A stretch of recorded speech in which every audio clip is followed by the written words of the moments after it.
Podcast is intended for mature audiences. The views and opinions expressed are those of the panelists and do not reflect in any way those of the podcast partners, sponsors, or affiliates. Enjoy. Hi, this is Michael Buffer, and you're listening to the voice of the people. Let's get ready for Boxing Voice. Hold on, man. Nah, we don't want to hear none of that. All that talking over with. So we can forget all that talk. All that stuff we done said in the past, what you did to somebody else and what you did to them. Forget that. Now it's time to get right here. Get your ass in the ring and swing, man. I'm back in the ring, American dream, just me and my team.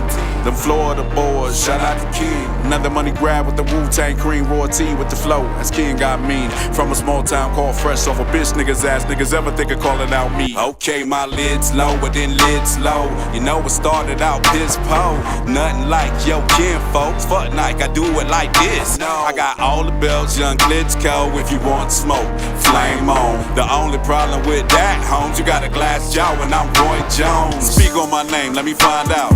For the wars, blow your lights out. Mano a mano, we grind out. Throw in the towel, no calling the time. Flipping niggas call over, I'm the new Earl Spence. Top rank, die niggas still sitting on the bench. Left jab, left hook, right hook. Got a glitch, Vaseline all on me, so they blame it on the drip. I've got an unorthodox style, new for your mans. And shout out to Jimma, shout out to Francis. All of my competition touch the canvas. Most of them going home in ambulances. Beat all the odds, still taking chances. Knocking you weak ass fighters out your stances. Locate the sponsors, I need advances. Ali Boubaye, that boy dance. Yeah, ain't no more talking now. Ain't no more trainers, ain't no more promoters. Can't call yourself no champ, man, if you can't come through me. Get your ass in the ring and swing, man. Niggas just over there trolling, they don't want no smoke. Better have a Kevin Hart. Thinking I'm a joke, ain't shit to talk about, but you heard Liz low. Get your ass in the ring. Swing. Get in the ring. Swing. Get in the ring. Swing. Get in the ring. Nigga. Get in the ring. Swing. Get in the ring. Swing. Get in the ring. Swing. Get in the ring. Nigga. What up, boys? Man, I need that. I'm a champ. I need that. I need a few others, but we'll work on that. Yeah, I told you, man. Yo, Justo, it's time to drop another track, man. Send that to me ASAP. Yo, we gotta play that. If we haven't played that yet, man, let's take a break and play that. Nah, we gotta find out, is he a one-hit wonder, man? Cause that track getting a lot of spins, let me tell you. It just fits so perfect, you know what I'm saying? So, Justo, we need to find out, are you a one-hit wonder or not? You know what I'm saying? Come back and bring some more fire. Let us know that you can do it. I mean, and look, and you ain't gotta. So I'm just saying, I wanna know out just for curiosity. Can you do it again?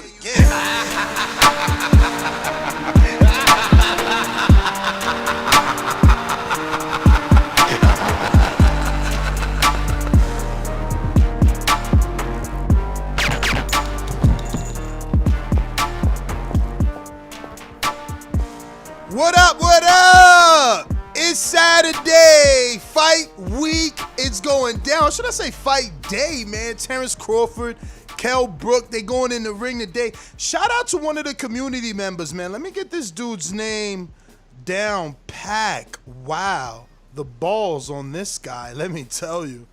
I mean, you guys call me the bud hater. Check this out. Wait up. Where is that? My man's name is Deontay. He sent me his My Bookie. I hope you used our code TBV on that. You know what I'm saying? But he sent me his My Bookie, and he put that he bet 1,000 on Kell Brook, man. So he wins $8,000 on Kell Brook if Kell Brook gets to win somehow. So you know me, I don't believe nobody. I'm like, come on, bro, don't send me the place bet, send me the placed with a D at the end bet. You know what I mean? Show me your account negative 1,000. And boy, if he didn't, I can't believe the balls on that kid. I would never. I bet 1,000 Crawford's gonna beat him 10 times before I bet 1,000 my man gonna beat him one time. But listen, that's neither here nor there, man. Today we talking border wars. You know what I'm saying? Border Wars, come out and play. It's going down December 5th. We in the building, Dallas, Texas. we're gonna be fighting on the eve of the big fish. You know what I mean? We're gonna warm up the big fish, right? We're gonna start off with Border Wars and our main event before Earl gets into his main event. And that's how we doing it, man. But today we're having this particular show specifically to give people details. I got one specific question from Antonio Garcia, and he's in Michigan. And then we also have to give details on the press conference. Our very own Francis, I don't know, we're going to call him Francis the Praying Mantis or the GOAT after all those videos drop. You know what I mean? Everybody hitting us up like, oh my God, it was so official, the before, the after. I'm like, yo, that's not me, that's Francis. That being said, you know, Francis came up with another fantastic idea, and he decided it's time to do the first ever official Border Wars press conference. Because, yeah, in L.A., we had something that was beautiful. You know, I could never take away what we had going on in L.A. because, you know, Info Joe invited us to his home. JP was in the back already barbecuing. The garage door was open and the dominoes was there. The chessboard was there. He had mad homegrown that was fire. You know, he's in Cali. So it was a wonderful time. And then we had our little weigh-in and recorded it and things like that. But, you know, we trying to do official tissue weigh-in with that look and feel of official tissue press conference with look and feel of a press conference. So, yeah, I mean, you want to give them the details of your vision just so they know what to expect. And for those that want to participate, because remember, this is more footage for you and of you. You know, if you have amateur dreams, well, this is going to help you get known. If you just want to, you know, have bragging rights and build up your resume in Border Wars, this is going to help you be popular and get the bigger fight.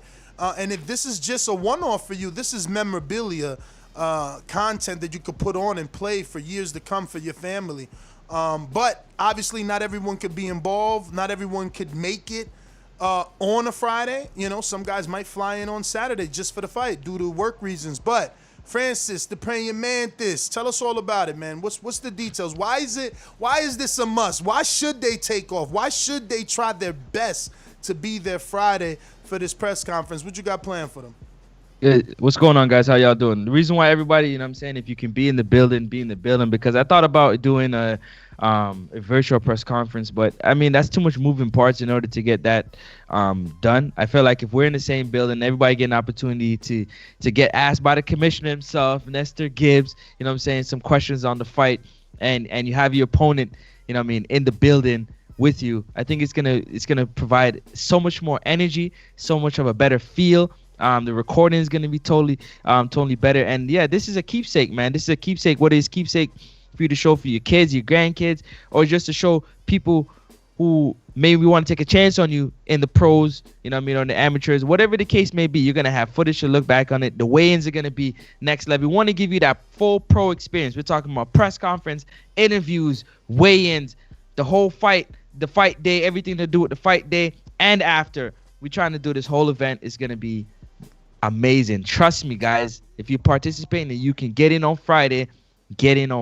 early. You're not going to want to miss this. Matter of fact, if you miss this, you're going to kick yourself that you missed it. So what are some of the physical elements that you're trying to have on hand to give it that press conference feel? Well, definitely, we're going to aesthetically make sure everything is done properly. In terms of the look, make sure everybody's set up accordingly. We're going to also make sure that you're prepped. Everybody's prepped. Nothing's so we're gonna have a table with the belts like the real. Oh yeah, the champ gotta have the champ gotta have his belts in front of him. Whoever has a belt that's participating, your belt gotta be on display. We're doing this full I wonder if Marvin's gonna bring his belts. That's extra luggage. I don't know. And that would be, listen, if he brought the belts, that would be even better. That'd be a better look. No, I mean, they'd be like, yo, who this? I'm sure he's gonna bring them. I mean, what champion travels without him, right? I know. So, yo, listen, man, the press conference, this right here, ooh, this is going to make everybody sound. When they see what we do with the press conference, how we about to produce it and how it's going to be done, yo, you're going to get the full fighter feel. I'm excited. So what was it? What gave you an idea? Why did you feel, you know, that a press conference would add value over, I don't know, a celebrity judge. We got a celebrity ref. Why focus energy on a press conference versus, I don't know, having Ronnie Shields be there as a celebrity judge? Yeah, Ronnie Shields being there for you celebrity judges is all well and good. Anybody being a celebrity, whether it's a fighter, trainer, manager, because it's good buzz. It's good for you to perform in front of somebody who obviously does this, you know what I'm saying, as they 9 to 5. So it's a good look for you, for them to get a look at you. But this press conference is going to do something different for your confidence. You're actually you're on the path of being a fighter for one day, which is going to be one weekend.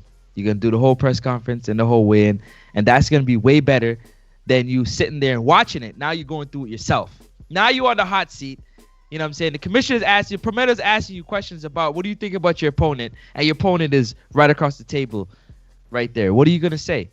Are you going to say the things that you're going to have to live up to? Can you write a check that you can't cash on Saturday? That's going to be the saying. That's going to be the whole talk. Who's going to get emotional? Is somebody going to say something that's going to get emotional? Are we going to have a table flip? Are we going to have chairs thrown? Water? We don't know what's going to go down. That's what makes it exciting. So have you confirmed with any fighters that, can officially say the press conference is at least happening with the main event? Are they both getting in Thursday, Friday? When do you do? Marvin's getting in. I haven't had a chance to coordinate with Rell, but I'm pretty sure Rell would have no problem getting in early to do the press conference. Everybody else that I've spoken to they're all for it. They're ready to go. They want to do the press conference. They're willing to come in early. The day early to do the press conference. We're also gonna have a little get together after. You know what I'm saying? The press conference and weigh-in. A little fellowship, a little brotherhood. You know what I mean? Together. But yeah, all the fighters are ready to go. So what kind of get together? What kind of get together? Obviously, not everybody gets to hang out, and those are the little things that they don't know, man. Maybe people think it's you go in there, you fight, and you're by yourself, and I'm not coming because I don't want to be there alone. I don't know those guys. I don't know if they're gonna accept me. So what exactly do you mean by get together? And where are we planning? What are we planning? So what's gonna happen is after everybody, and this is why I wanted to do it. After everybody weigh in, right? You do the press conference, you do the weigh in. Let your head down a little bit. You know what I'm saying? Now it's really just getting your mental ready, prepared for the fight. We're trying to do a little dinner together. You know what I'm saying? As a promoter of this Border Wars event, Nestor Gibbs, with all the fighters that are participating. You know what I'm saying? For us to give our thanks to you and to really, you know what I'm saying, give you your flowers before you get in there and put on a show. So whether we're barbecuing, whether we're ordering in food, whatever it is that's conducive, something will be done for all of us to sit down and break bread together. We got to break bread together. So outside of the press conference, we do have a few announcements. Anthony Edwards, Queen City Cobra, has 3 injuries and was forced to pull out of his Ambrose from Texas fight. Elias the Lioness, the cousin of Alexander, also pulled out. Luckily for us, White Boy was on hand from Texas. His business trip canceled. He's in, fees paid, fight accepted for Surefire D. So White Boy, as a first timer, steps into a co-main event situation. And I want to ask you, what do you think about that? Even though I feel like you might have not seen the tape on White Boy just yet. No, I haven't seen the tape on White Boy just yet. I wanted to know if they're stepping in. Are we not making Smoke 'em Out Jay and Supermax co-main event? We got to make the big boys co-main event. For Surefire D. I know. For Surefire D is for Surefire D, and remember that this fight is very important. White Boy can. Jemmy, send me that promotional video on IG side. YouTube side, champ. So this fight can throw everything off, right? Mitty's there waiting. He's in his vacant title shot position, waiting for a respectable opponent that the commission would approve. If White Boy beats For Surefire D, then he halts that. He puts a stop to that, right? Yeah. He as White Boy can now petition to the commission and say, yes, I only have one fight, but I beat a very skilled fighter with 6 amateur fights and 1 Border Wars win. I demand the title shot or the title opportunity in a vacant title shot versus Mitty in his next fight. Or he doesn't petition. He takes it slow. He beats For Surefire D, and he looks for another fight not named Mitty, getting his Border Wars experience, and also qualifying himself for a legitimate title shot and or mandatory position to the winner or that vacant title that we spoke of anyway. Now, you wouldn't just give Mitty the title then, seeing that if either fighter goes a different way other than fighting. I wouldn't give Mitty the title because Mitty doesn't want to be an email champion. Mitty wants to win his belt in the ring, so he's waiting for someone that he can fight for that vacant title, and make it worth his while. Now, if For Surefire D beats White Boy, he's got his 2 wins. He's automatically in a position to challenge Mitty for that vacant title, and the next time they come back, they're fighting each other. So, also, Jemmy, my bad. Francis needs to get with you. He's got something he wants to talk to you about. So yeah, my bad, Francis. I forgot all about that. But yeah, man. I mean, a lot can happen. So I get it. Look, I'm not the end all be all, and this ain't a dictatorship. If the public, because we could do a poll, main event, co-main event, like how they want it with a poll, and let them pick the public. So if the public puts Supermax and Smoke 'em Out Jay as the co-main, that's fine. I just think that the significance of that fight, right? So if you look at Marvin and Rell, which is the main event, it's 2 titles on the line. The fight got picked up by local news in New Mexico. There's a professional former fighter as the trainer of one of the fighters. So there's a lot going on there. And then next would be For Surefire D. I mean, 6 amateur fights, 1 Border Wars fight. The only reason why I said that is because it's the big boys. No, I hear you. I hear you. It's really, that's the only big boys on the card. That's the only heavyweights on the card. Yeah. No, Ryan or Rourke, we will never have a franchise champion. That's why poor Mitty is just waiting for. See, Mitty's supposed to be challenging. Mitty is the mandatory to Southside Ducey, but Southside Ducey is MIA. The time has come and passed where he needed to stay active or be stripped. So he's stripped. So that title is vacant, and we just need a viable opponent. That's all. That's all. There you go. White Boy says either way they're stealing the show. And listen, your fight is very significant, man. I hope you heard everything I said because it can put you in a very, very sweet position. Yes, it can. Simply winning that fight puts you in a very sweet position. Where you have options. Options to take your time or options to go straight for the man that is pound for pound number 1. And honestly, that's why I would. If he beat For Surefire D, White Boy, I would go another route just because Mitty has semi-pro experience. He's got 8 semi-pro fights. He's 7-1 with a title, okay, in Queensberry League. Then he's 3-0 in Border Wars with a mandatory opportunity. So White Boy needs his experience too. Gain that experience. You know what I mean? People wanted the AJ Wilder fight right away as soon as he beat Charles Martin. AJ gained some experience. You know what I mean? And there's nothing wrong with that. Nah, there's nothing wrong with that at all. But let's talk about our darling story, man. Darling story. See if you can get Supermex. Are you out there? What's the weight check-in? I haven't gotten one in a while, all right, buddy? Where is it? I know you're listening. I'm putting it in the pre-pro. Supermex. Max, what's the weight? Let's go, champ. Let's go. It's time, man. We need the weight check in, man. It's been over a week. It should be every week we checking in. So, and you know what? I'm gonna say that to also Who else? Smoke 'em out, Jay. Weight check. Smoke 'em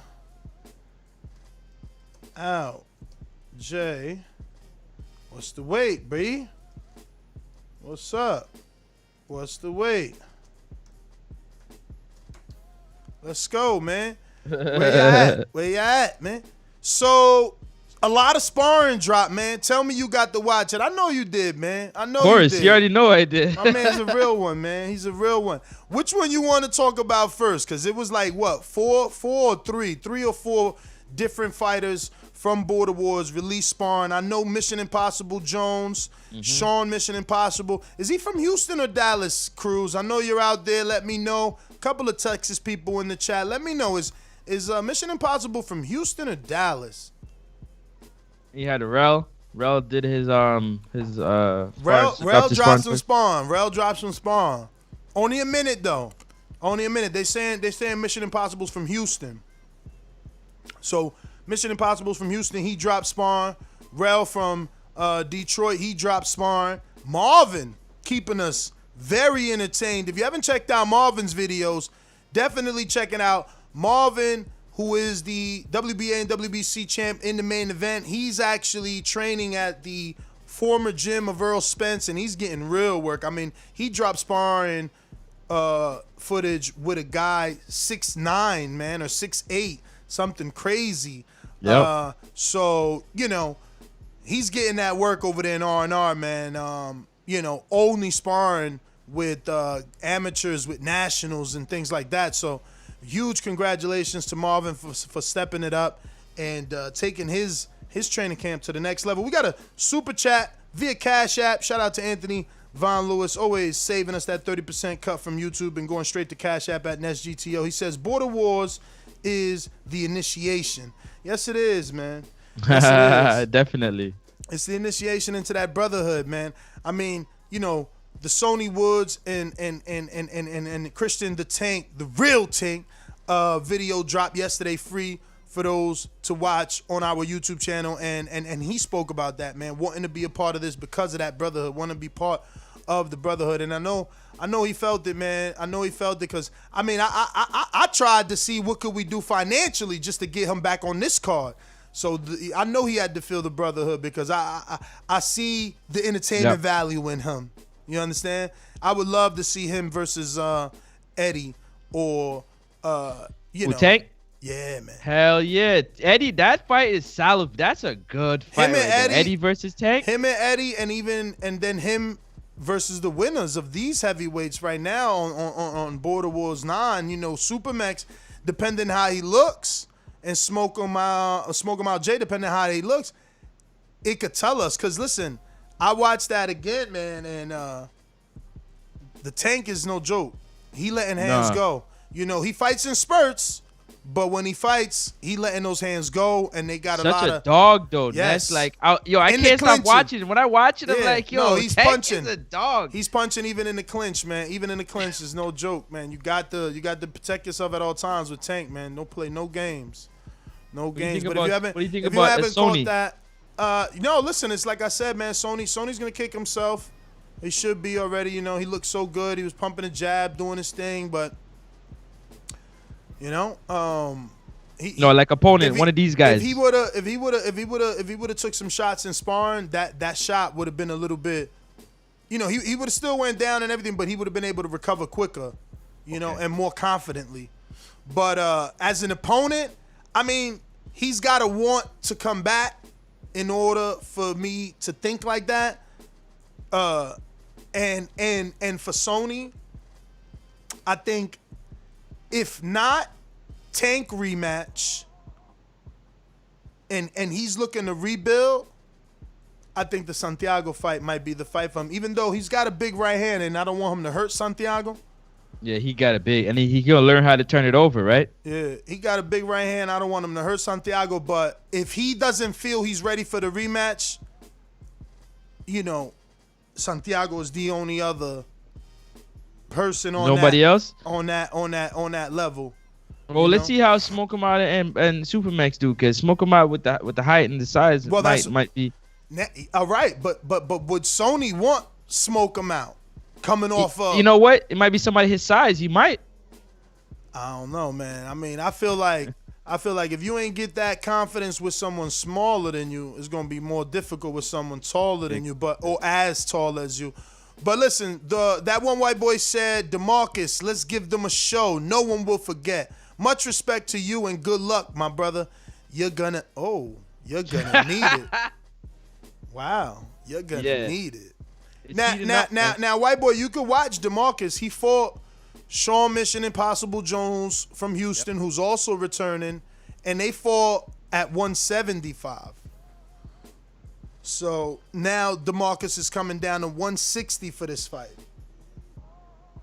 Nah, I don't like that fight. What? Somebody's Sony Mofongo, sorry, as a rebuild for both. Sony versus Mofongo. I mean, For both rebuilds, yeah. Sony again. He delivers that right hand so well. I don't want Mofongo seeing ghosts, right? He needs. Oh shit, Mofongo out of nowhere, out of the cup of coffee. He just popped out of the Bustelo. So yeah, I need listen. Mofongo's rematch is with Santiago or Eddie. Santiago. Those fights determine his next move, how he handles. Because Santiago would be better.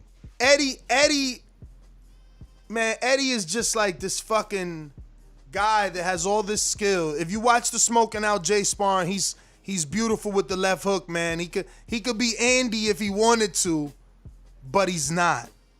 So honestly, you took a little bit of his confidence. I'm not gonna say nothing, because when you hit him with the first, like, he was boxing beautiful. The first knockdown, he got a little bit discouraged, and he forgot that he got skills and he could actually fight. Yeah, but that's you know with me. That's with me. You know. I know, but I'm saying if somebody else steps up. In Border Wars, it's gonna be hard to fight another dude 6'5". You know what I'm saying? So he got that out the system. You know what I'm saying? Like, he sparred with Smoke 'em Out Jay. He was taller than him, but you see Eddie was waiting for him, hitting him with the left hook. So again, Eddie is Andy Ruiz. You know, it's like, yo, you see the potential, but is he gonna work in camp to get the win on fight night? Because the skill is there, but once the stamina goes, the skill means nothing. Right. So that's why that's still a good fight for Mofongo. Now, if Eddie comes in 100%, Mofongo got to come in 110. Exactly. That's what I'm saying. Yeah. But Mofongo's 100% will give Eddie's fucking. What does Eddie come in at? 60, 70? My man don't want to put the work in. You know what I mean? He needs a relocation, man. He needs a relocation. Hopefully now that he's playing team captain, he's got Robert Ortiz in the gym. He's got Smoke 'em Out Jay in the gym. Caesar from Vegas also said that he was texting Eddie and they were going to try. Hopefully that's the motivation, the support group that he needs to hunker down, man. Hunker down. Take off 20, man. Listen, I will put money on Eddie. Oh, hold on. Did you see what Mofongo just said? Okay. What? He just said, Eddie, I'm still doing this fasting thing, so who knows? Maybe I end up at a lower weight with you. Maybe these 6'4" dudes aren't where I belong. Yeah. And listen, but it's a long way down to get out of 200. So you match make yourself properly on the way out. You do get on a diet. You do take off that weight. But you can fight the Santiagos and the Eddies of the world on the way out. So he wants the Eddie fight. Yeah. He wants the Eddie fight. Yeah, but at cruiserweight. But at cruiserweight is tough, man. At cruiserweight, you talking 190 or old cruiserweight 199, 196? You know, that's a long ways down. I say they was both. What was Mofongo last fight? 240? Yeah. You know, can maybe meet at a maybe a catchweight. 215. They Yeah. both sign the fight. They both have to make a weight of 215. If they think that's too many pounds, 220. But 190, y'all gonna be there for a minute unless y'all stay with some super dedication. You know. But listen, Yeah, that's what he said. He's doing the fasting, the intermittent fasting, and Yeah. it's really, I guess he's dropping a lot of weight doing it. So he might. That's why he feels strongly that he might be able to get down to that weight. But I don't know if Eddie would be committed to doing that right now. What do you think? Eddie, that's his problem, man. That's his problem. Eddie is Andy Ruiz, man. He needs his Eddie Reynoso. He needs an Eddie Reynoso to keep him on point and actually live up to his potential. You know, like I said, I got interrupted earlier. I would put money on Eddie to beat Santiago, Mofongo, and the last version of Supermax. All 3 wins back to back. You give him that schedule, and I think he gets those 3 wins. But he's got to train. He's got to train. You know, I think that the biggest fight for him, or rather the toughest fight out of that 3, are the order that they're in. You know, Santiago. You know, guy. I mess with you. You know, so it's all love and respect. But you haven't had a legitimate camp in a minute. You've suffered some injuries, a lot of personal issues. I factor all that in. So Santiago, that's Eddie goes through him.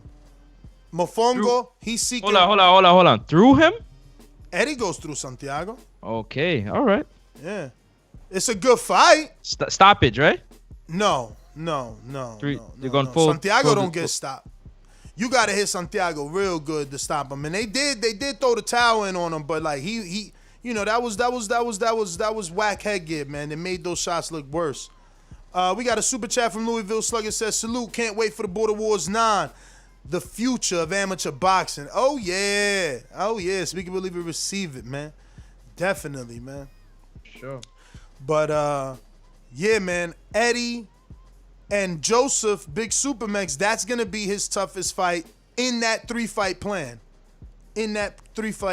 Plan, you know. Right. Eddie, I wouldn't put neither Tank in the ring with you until I see you beat those 3 dudes. I think the real Tank beats you right now. Yeah. Beats you right now. Yeah.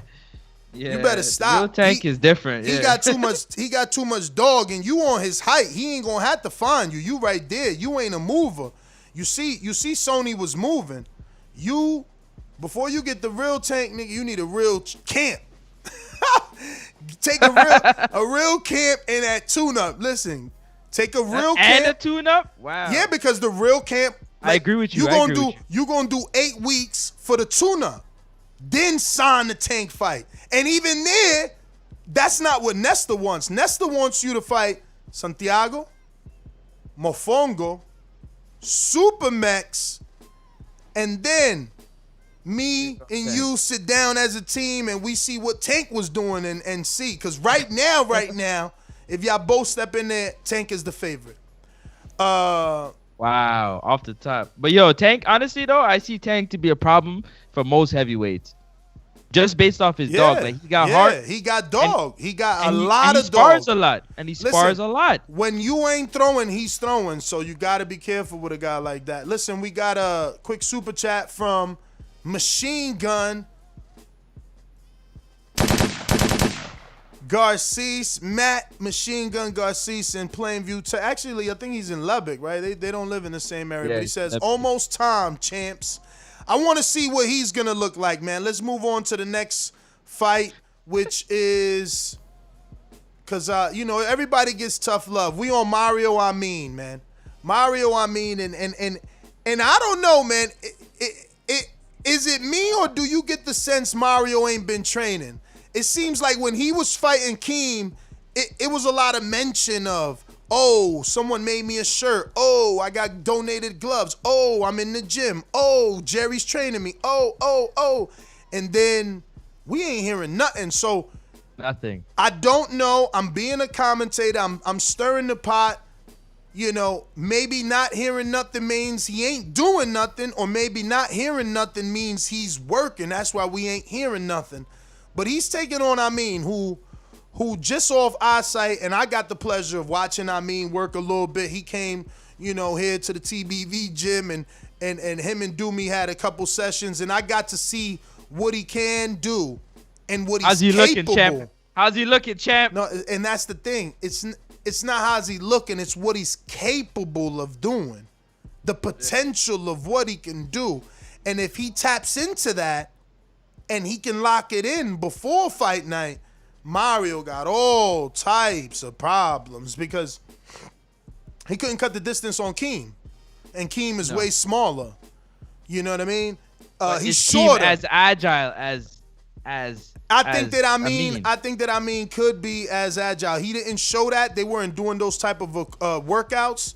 Yeah. So for me to see the agility, but what I did see is the height and the reach, the pop, you know, the snap. Yeah. You know, so all that comes into play. All that comes into play. Shout out to Anthony Von Lewis. There's no water in the sponge. Yo, that's the best soundbite of Border Wars 8, man. Pittsburgh, stand up. For sure, Pittsburgh, stand up. Yeah, man. So there's not much to say there because obviously Mario seeking redemption. Amin, first fight into the fold of Border Wars. So, you know, it's a matter of just letting these two guys do what they got to do and seeing how that unfolds. Really, like. Yep. I can't really say anything about Mario until I get new footage or something like that. I don't even know. What we do know is that Mario got the power. Not to cut you, Mario got the power. Yeah. He needs to work on the gas tank. Yeah. He does throw a pretty good overhand right and overhand left. Is it good enough to reach Amin at 6'4", 6'3"? You know what I mean? That's really the question that comes down to. Will he actually do some type of road work, some type of running, you know what I mean, to get his legs, because he's going to need to move, you know what I mean? I mean, it has the reach. He looks like he got power. Sounds like he got pop on that bag when he hit it. Height too, man. And he got the height. Does he got power to you? Like, you guys were there. Yeah, like, no, I said he got snap and pop. And pop. So, again, if Mario's going to be ducking and, you know, kind of leaning back, doing the IBEF, you know, we never said that, but that's what he was doing with Keem, the IBEF. You know, leaning out, leaning down, just setting himself up for that right hand. And if he's gonna be doing that, you know, he might get put to sleep. Yeah. We got Karma G that says Little Matt G and me will be facing off for the next Border Wars that he participates in. Matt, don't hide. Damn, he called you Little Matt, and he already saying he gonna win this fight. Because Karma Surge is fighting against Antonio Garcia from Michigan, who we just did an Unguarded episode with. So you can check that Unguarded out on all your forms of, you know, iPod, podcasts, iHeartRadio, TuneIn, Stitcher, all that good stuff. Or right here, even right here at youtube.com/Thaboxingvoice, even at Thaboxingvoice.com. And you can catch those episodes, get to know a little bit about Antonio Garcia before he steps in the ring with Karma Surge. Listen, let's see here. So, what do we got? We gonna talk about the sparring next, or are we just gonna keep going on the list of the fights? Well, yeah, I mean, we could talk about that sparring. Which one I gave? I want to talk choice. about Rell sparring, the 1 minute that he gave us to look at. I just want to break that down and kind of see based off what we've seen from Marvin and his sparring and his work with the taller fighter. Yeah. My take on it, I mean, Marvin was moving. His head movement was pretty good. His movement at the waist was good. He showed that, you know what I'm saying, he has levels. He changes levels really well. He does stand in the pocket a little bit longer. He needs to after he throws. He kind of admires his work. But, I mean, at this level, it shouldn't be too bad in terms of getting caught, right? And looking at Rell sparring, Rell seemed hesitant. He seemed like he was thinking a little bit more than he should instead of letting his hands go. Yeah. Maybe it was his opponent that was causing him to think the way he was thinking, but the change of level of his opponent was giving him trouble to me. And he stood there and shelled up instead of trying to get away and take the attack, but he didn't throw back. He just kind of kept standing there, kept moving like in a circle, and he wasn't really doing nothing. So I'm curious to see, what in the next coming weeks, the next levels he can go to, or is this gonna be a stoppage for Marvin? And I like Rell. I like Rell a lot. Yeah, no, his sparring didn't look good, man. It didn't look good. But it's sparring, right? So. Yeah, I mean, because that's what I say. You better off not looking good in sparring than not looking good in the fight. But speaking of Marvin, the Tank, Furman, WBA, WBC champ, Border Wars champ. What up? What up, fellas? Good morning. Good morning. Morning. What up? Try to get in real quick, cause yeah, man, I'm already in. You know what I'm saying? Clocking in. I just got in right now, so I wanted to call in real quick.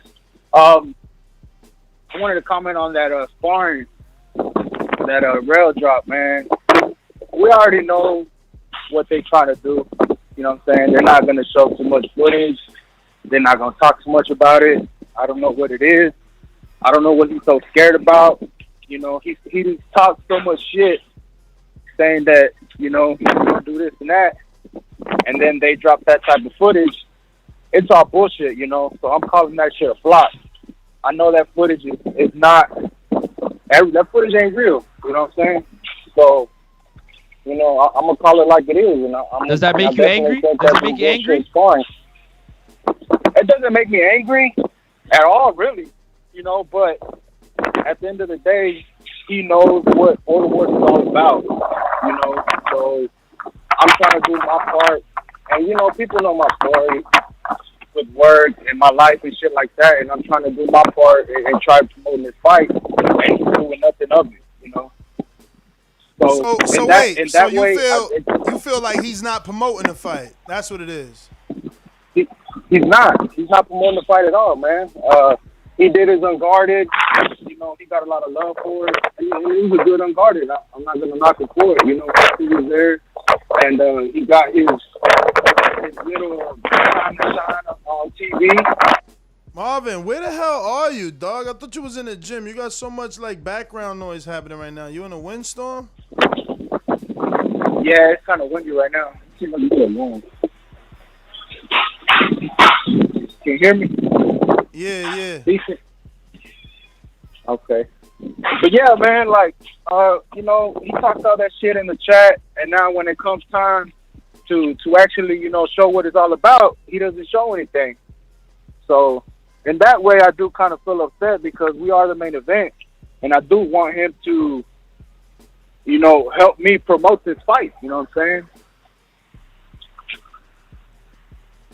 Nah, I hear you, man. I definitely understand that. We do have, what do we got? 2 weeks, 3 weeks left?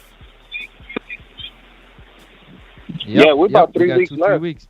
1, 2. We are 3 weeks, 21 days.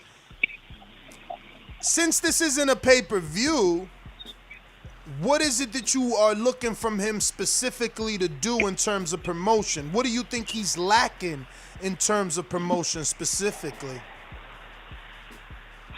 Just really showing anything, really, It doesn't have to necessarily be sparring. It can just be, some pad work, some heavy bag work, you hitting the fucking jump rope, you know what I'm saying? I know you're working because at the end of the day, you got to make the weight. So you got to make weight, you got to work. But let the people see it too. That way it hypes it up and it motivates also other fighters to want to join. Because like Chach the Dad said, it was the hype that brought him into Border Wars. So you never know with this main event how many other people are going to want to come and participate by watching, me and Rell go at it. Nah, I totally agree, man. I totally agree. But just the fact that he doesn't want to show anything and doesn't even want to talk about it, But- what do you type of think- things that you're doing in the gym. But do you think that he's playing mind games with you? Because, I mean, you sound a little worried about what he's doing. Oh, I'm more worried about the promotion than what he's doing. I'm prepared. I'm gonna be prepared for anything. You know, like you said, I'm sparring guys. You know, way better than him. You know, and I'm putting in my work, so I'll be ready. Yeah, man, I definitely have seen a huge improvement. It was definitely a good move to, you know, take your time and do things the way that you felt were right.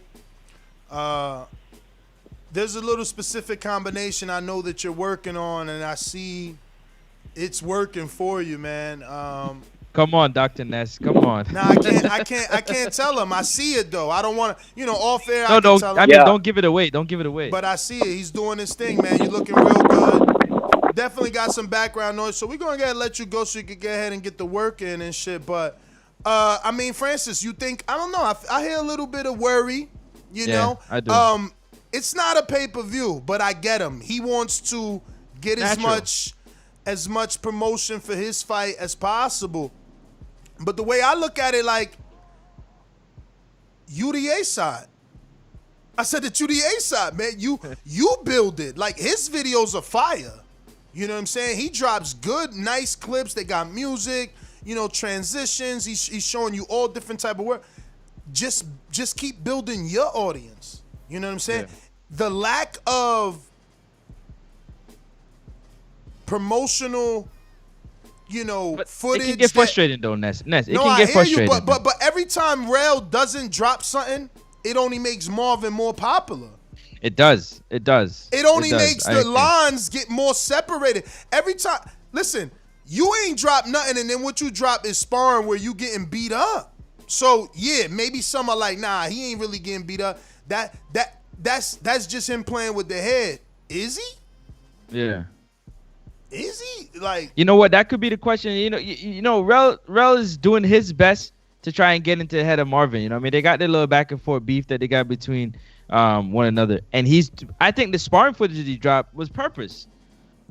It would be crazy not to do that, you know what I mean, to drop that sparring foot. But Marvin just got to keep his head down and realize, listen, the less footage he drops is the better for me to get the more viewership. It's better for me, for everybody to be on my side, you know what I'm saying, to ride with me when we fight.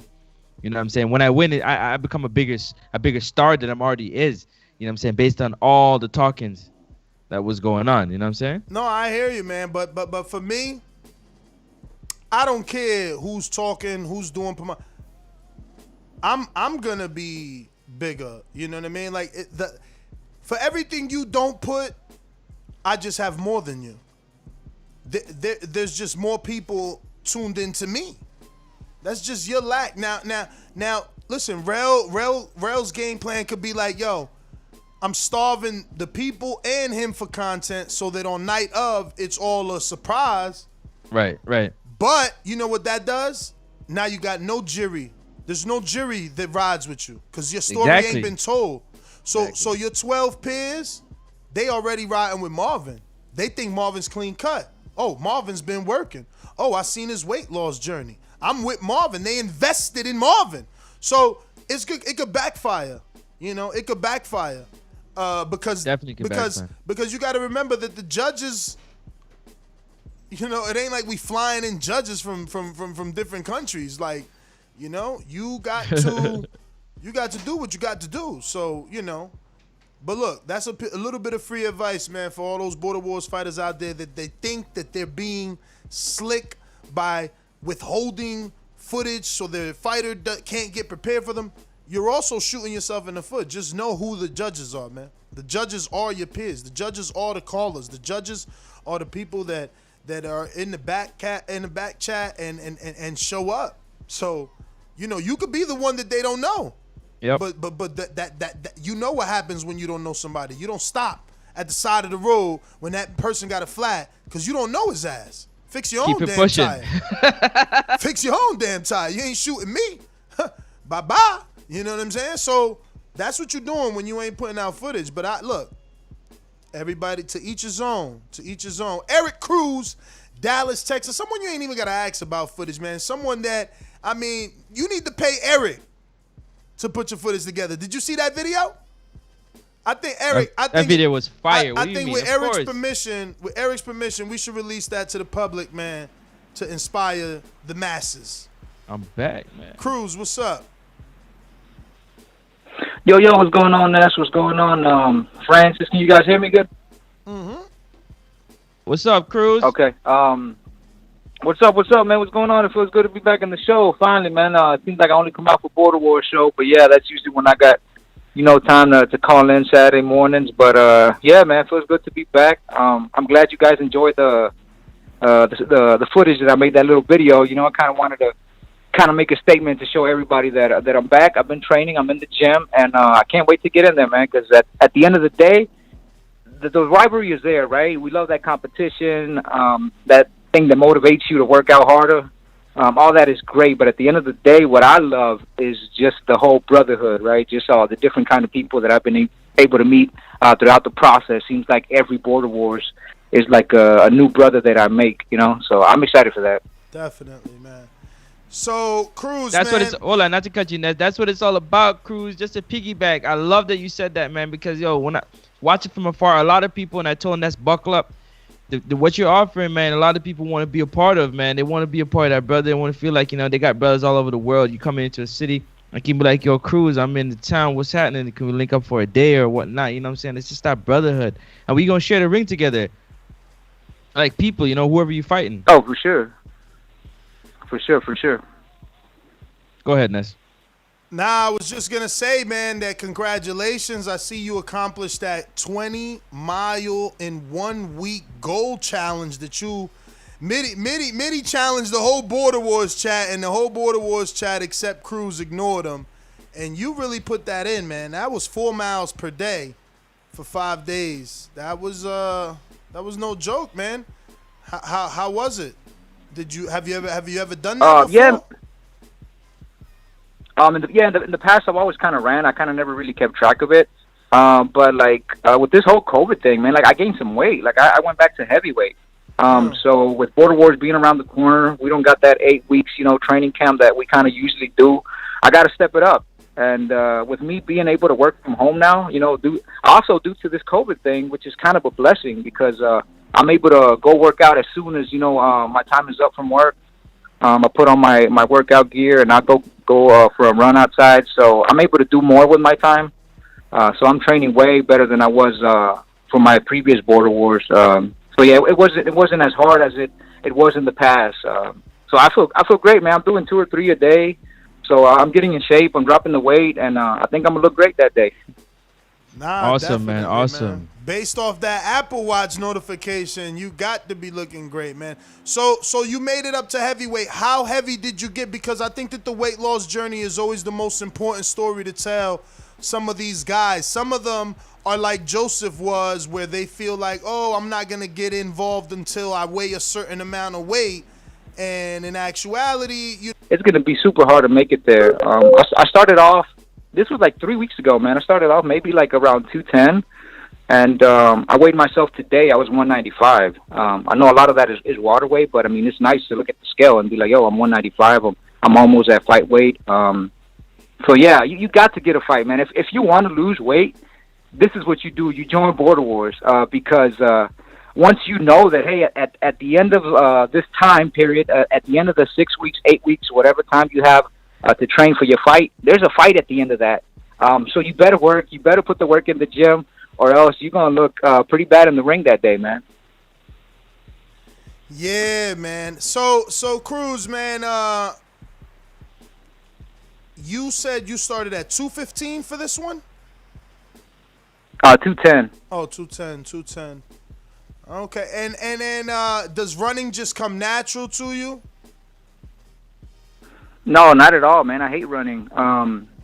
But it's something that I got to do. I'm getting to the point where it's like, yo, who cares what you feel like doing? This is what you got to do. Yeah. So I like when Mitty sends out those challenges because it puts my feelings out of the way. It's not about do I want to, do I not. It's like, yo, this is the task at hand. This is what I got to do. Let's do it. Damn. I love it. Don't matter how you feel. That's a great mindset for real. Yeah, wow. that's what I got. Yeah, that's good. So, how do you see? Do you have a plan or an idea of how we could help other people that are a little less motivated as you, and even me, when it comes to taking a fight and actually putting in the work, right? Like, I feel like certain guys take these fights and then they show up and they didn't really train, whether that be boxing training or even just cardio training. Right. Well, everybody's schedule is different, right? So that's something that I do understand. When some fighters kind of show up and they're not in their best shape, I get it. I give them credit for at least showing up to fight. It takes a lot to do that. So being able to just show up, it's a huge thing. But of course, like you said, you gotta get in there and put the work, or at least try to the best of your ability. And it's just, side note, it's just crazy how a lot of these guys that fight in border wars, very few of them, actually call into the show. Like, very few of them are actually talkers. Most of them kind of sit in the bag, just listen to the show. But those are the actual guys that fight in the ring, So that kind of shows you as into to that saying that says talk is cheap, because a lot of people that talk usually don't fight. That's funny you said that. That's actually true. Most Very of the true, fighters very don't true. call in like that, and if they do, it's once in a blue, like yourself. But you're right. Well, Amin is a caller. No He about to disrespect to fight. Jose. Amin calls in a lot. Shout out to Amin. But that's because, you know what I'm saying, you gotta remember, a lot of these guys are listening to us, and yo, honestly, Border Wars 8 was fire, man. Like, real shit. And I'm saying, we're doing the best we can to boost it up, to let people know, like, yo, this is something that you want to at least do one time, but if you can do it multiple times, like, do it. It's an amazing thing to do. One, you're not doing it by yourself. You got a bunch of guys out there that's doing the same challenges like you, running, push-ups, pull-ups, bag work, whatever it is that the challenge is out there. So we're all doing it together. We're showing it by video. So, yo, I love it, man. I love the brotherhood, man. Join up if you can. Yes, you got to have somebody to hold you accountable. Like I mentioned in the chat the other day, Mitty had mentioned something about doing a Zoom call, like a workout Zoom call where we could all work out. And I wasn't a fan of it at first, but I think the day of, he texted me and he was like, "Hey, I'm having a Zoom call. If you want to do a workout," I'm like, "Okay, let's do it." And I did it, and just the fact that Mitty was on the other side, and when I'm doing the workout, he's kind of pushing me, "Hey, do this." Like, honestly, it's one of the best workouts I've ever gotten, and it was just like simple stuff like doing push-ups, doing jumping jacks, shadow boxing. But the fact that there's somebody there to hold you accountable makes a huge difference. And I think that's what a lot of people need if they really want to lose the weight. A lot of this self-training, you kind of work out to what you think you can do. Yep. But when you have somebody looking at There's you, no they can push pushing. you to what they think you can do. Yeah, exactly. When you're alone, there's no one to push you, man. There's no one to hold you accountable, no one to tell you anything. And there's no motivation really to go harder unless you're self-motivated. You got to make your own challenges, your own, goals, whether that be time on your run or miles or on your run or walk, whatever. But Yo, Eric, you know what's so funny about that? Before you go, I'm like I said, I'm a former soccer player, right? So running is something that I'm used to, right? But don't really like it at the same time. You gotta make it fun. You gotta make things that you do fun. You know what I mean? Whether it's music that you're doing, whatever it is, you make it a part of your day. Make it something that's a part of your day and fun, and it won't feel like you're doing any type of work. Before you know, matter of fact, I always say, on your way to the gym, you're like, yo, I don't want to go. But once you get the first sweat, you're in it. yeah, You're in word. it.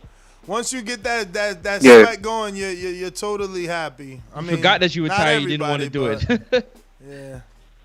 Exactly. You just got to do it, man. Just get in there and do it. Don't look at it as something that you can have a feeling emotion towards. It's just something that you got to do. Like waking up every morning. Who cares how you feel? You still got to wake up, Just get in there and swing, man. Word. It's only another man. Exactly. Can't wait to see you, Francis. When you gonna get in the ring, man? A lot of people calling you out. I don't know if it's because you're Canadian or they see you as a cherry. I don't know what's going on there.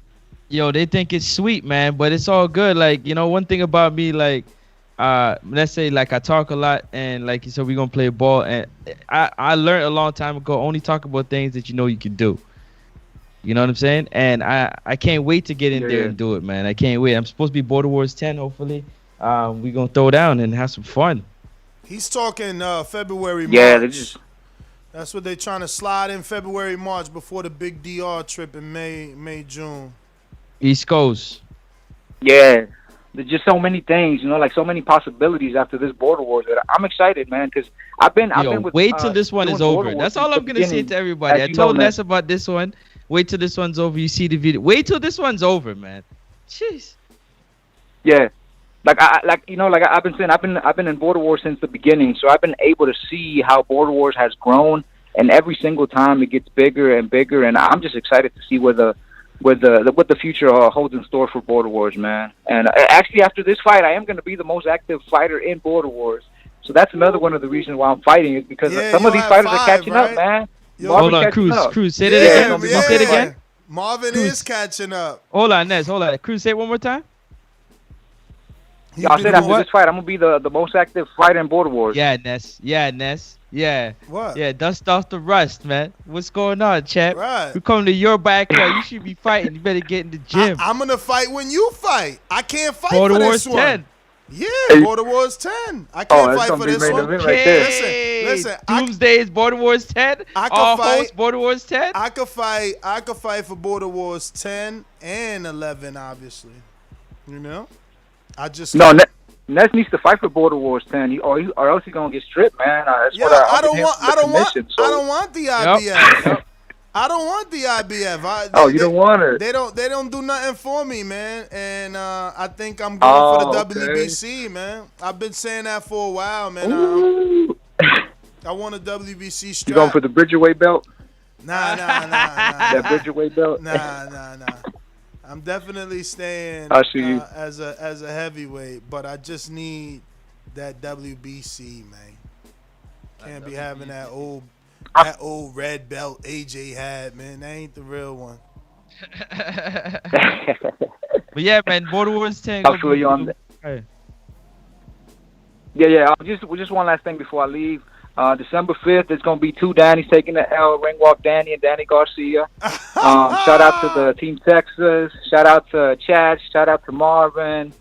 All the Team Texas, Super Mex, Matt, BDG. Shout out to all you guys. I can't wait to see y'all December 5th. Hopefully we have another call next Saturday, man, and I hope everybody has fun and takes care. All right. Hey, Friday, show up on Friday. Definitely. Nah, Cruz is he'll definitely be there Friday, bro. Cruz is if Gil is the ambassador of New York, Cruz is the ambassador of Texas, brother. But yo, just so y'all know, you can dress however you want to. I'm gonna tell you that right now. It's up to you. You want to put on a suit? Put on a suit. You want to put on a tracksuit? Put on a tracksuit. However you want to look is how you gonna look. I'm gonna leave that up to you. Yeah. Just remember, you can look as good as you want. This is your opportunity to do what to live that life, man. It's on you if you want to really live it or you just want to, chill. But, all right, we got a lot to talk about. Where we moving on to? That was Eric Cruz. Eric Cruz is fighting Ringwalk Danny. I guess we close it out with that since he called in. They're fighting at 190. Ringwalk Danny actually holds a win over Matt, but that's when Matt was in the 200s, and that's what I mean about taking a fight. Yeah, he took a fight, and he lost at 200, but that's what he knows. He knows he'll never be knocked out in this shit if he continues to do what he's doing. Why? Because he was hit by a heavyweight, and he was able to walk through that shit. You know what I mean? So Machine Gun is gone from heavyweight to now fighting at 175 and 168. So Danny is actually moving down from heavyweight to cruiser. So he's on his weight loss journey. And now, from his 215-ish, he's going down to his 190 to meet, Cruz. And, yeah, man, that is another good fight. I wonder what sort of shape Danny's gonna be in, right? Because I spoke to him and I'm like, man, listen, man, you out there, like get some spawn with Keller Plant, man. Get some spawn with the Mama's boy. Get some spawn, or interview Coach Larry Wade and then interview him again for Border Wars at giving you like content to how to, go into a fight on this level. Right. But I don't know if he's gonna do any of that. I don't know because there's a lot of doors open to him, in terms of Las Vegas and him just having to reach out to certain people and put it out there. Like, listen, man, can you do this for me? Can you help me with this? But I don't know. Hopefully he's taking it's up to him, right? Hopefully he's taking it serious because he got lucky with Matt in the sense that was Matt's first fight. If he doesn't take it serious with Matt, Cruz is taking it serious. Exact, and that's what I'm getting to. Like, he got lucky that Matt, that was his first fight. Now Matt knows what he's doing.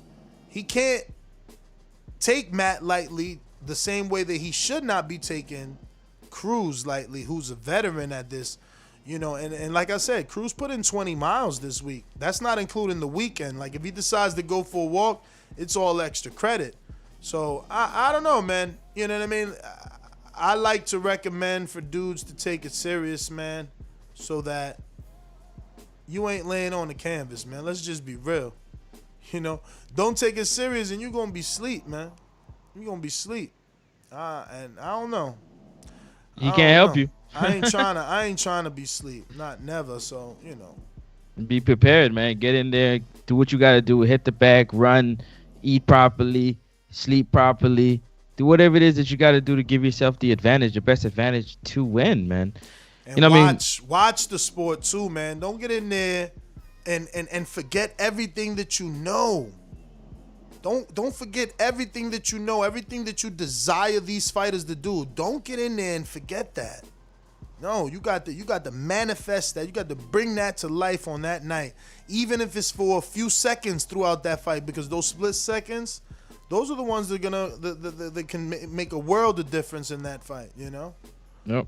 But who's next on the card? Let's go down the line. Hold on. Before we do that, we got to shout out our sponsors, man. Our Border Wars sponsors.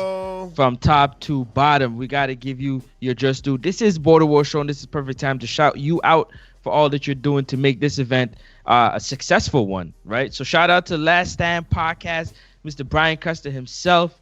We had him on the show yesterday, and he was talked about a little bit about Border Wars and about, a lot of other things. Go and check out Last Stand Podcast. You got Deontay Wilder. He just did an interview with. That should be fire because Deontay's not really talking to nobody. You got Terrence Crawford, who's fighting today. He had an interview with him and so on and so forth. So, yeah, go check out Last Stand Podcast and Brian Custer. Also, we got Big Rig Trucking Agency, Big Rig Trucking, Insurance Trucking Agency.com. Go check them out. Truckers, check out their rates. They might have something for you. Also, you got Adrian Clark. Protect yourself at all times. You know what I'm saying? He's going to make sure all our fighters who are participating in the Border Wars are decked out in Everlast gear, right? You got his book right there, Dark Horse. Be sure to go check it out. A Boxer's Manager's Memoir. Adrian Clark.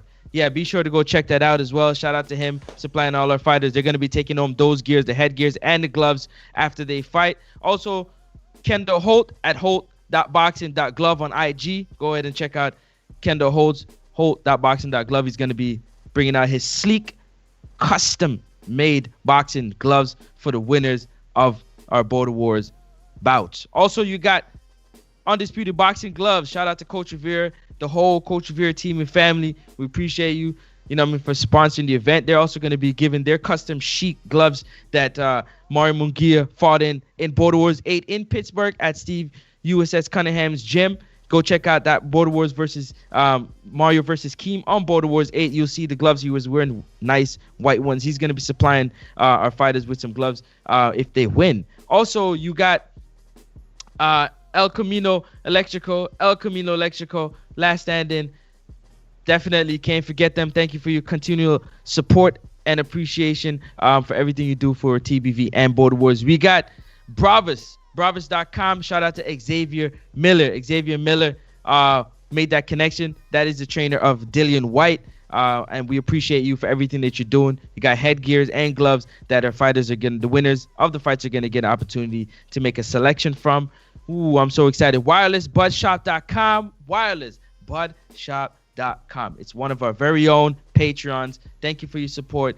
Go and check them out. they got discount. What is it? 30%? What is 15% or 10%? That's 15 with code TBV. there you go. And I'm pretty sure you can get some other good discounts and stuff if you go check them out. Let them know TBV sent you. Anybody I'm missing? Anybody you missing? Oh shit! Just share my whole email. I think we go right there. That's it. That's it. Right. You got them all. You got them all. Hey, yeah. Who's next on the card? Is it Machine versus Chris Vega? Is it? Is it? Let me see. I got who do I got pulled up here? Sorry guys for the delay. Doing some things in the back. It is Machine Gun versus Chris Vega, and we have Machine Gun on the line. So let's just go ahead and get to him before we do any breaking down. Or should we talk to him? I mean, should we talk about him before he comes on?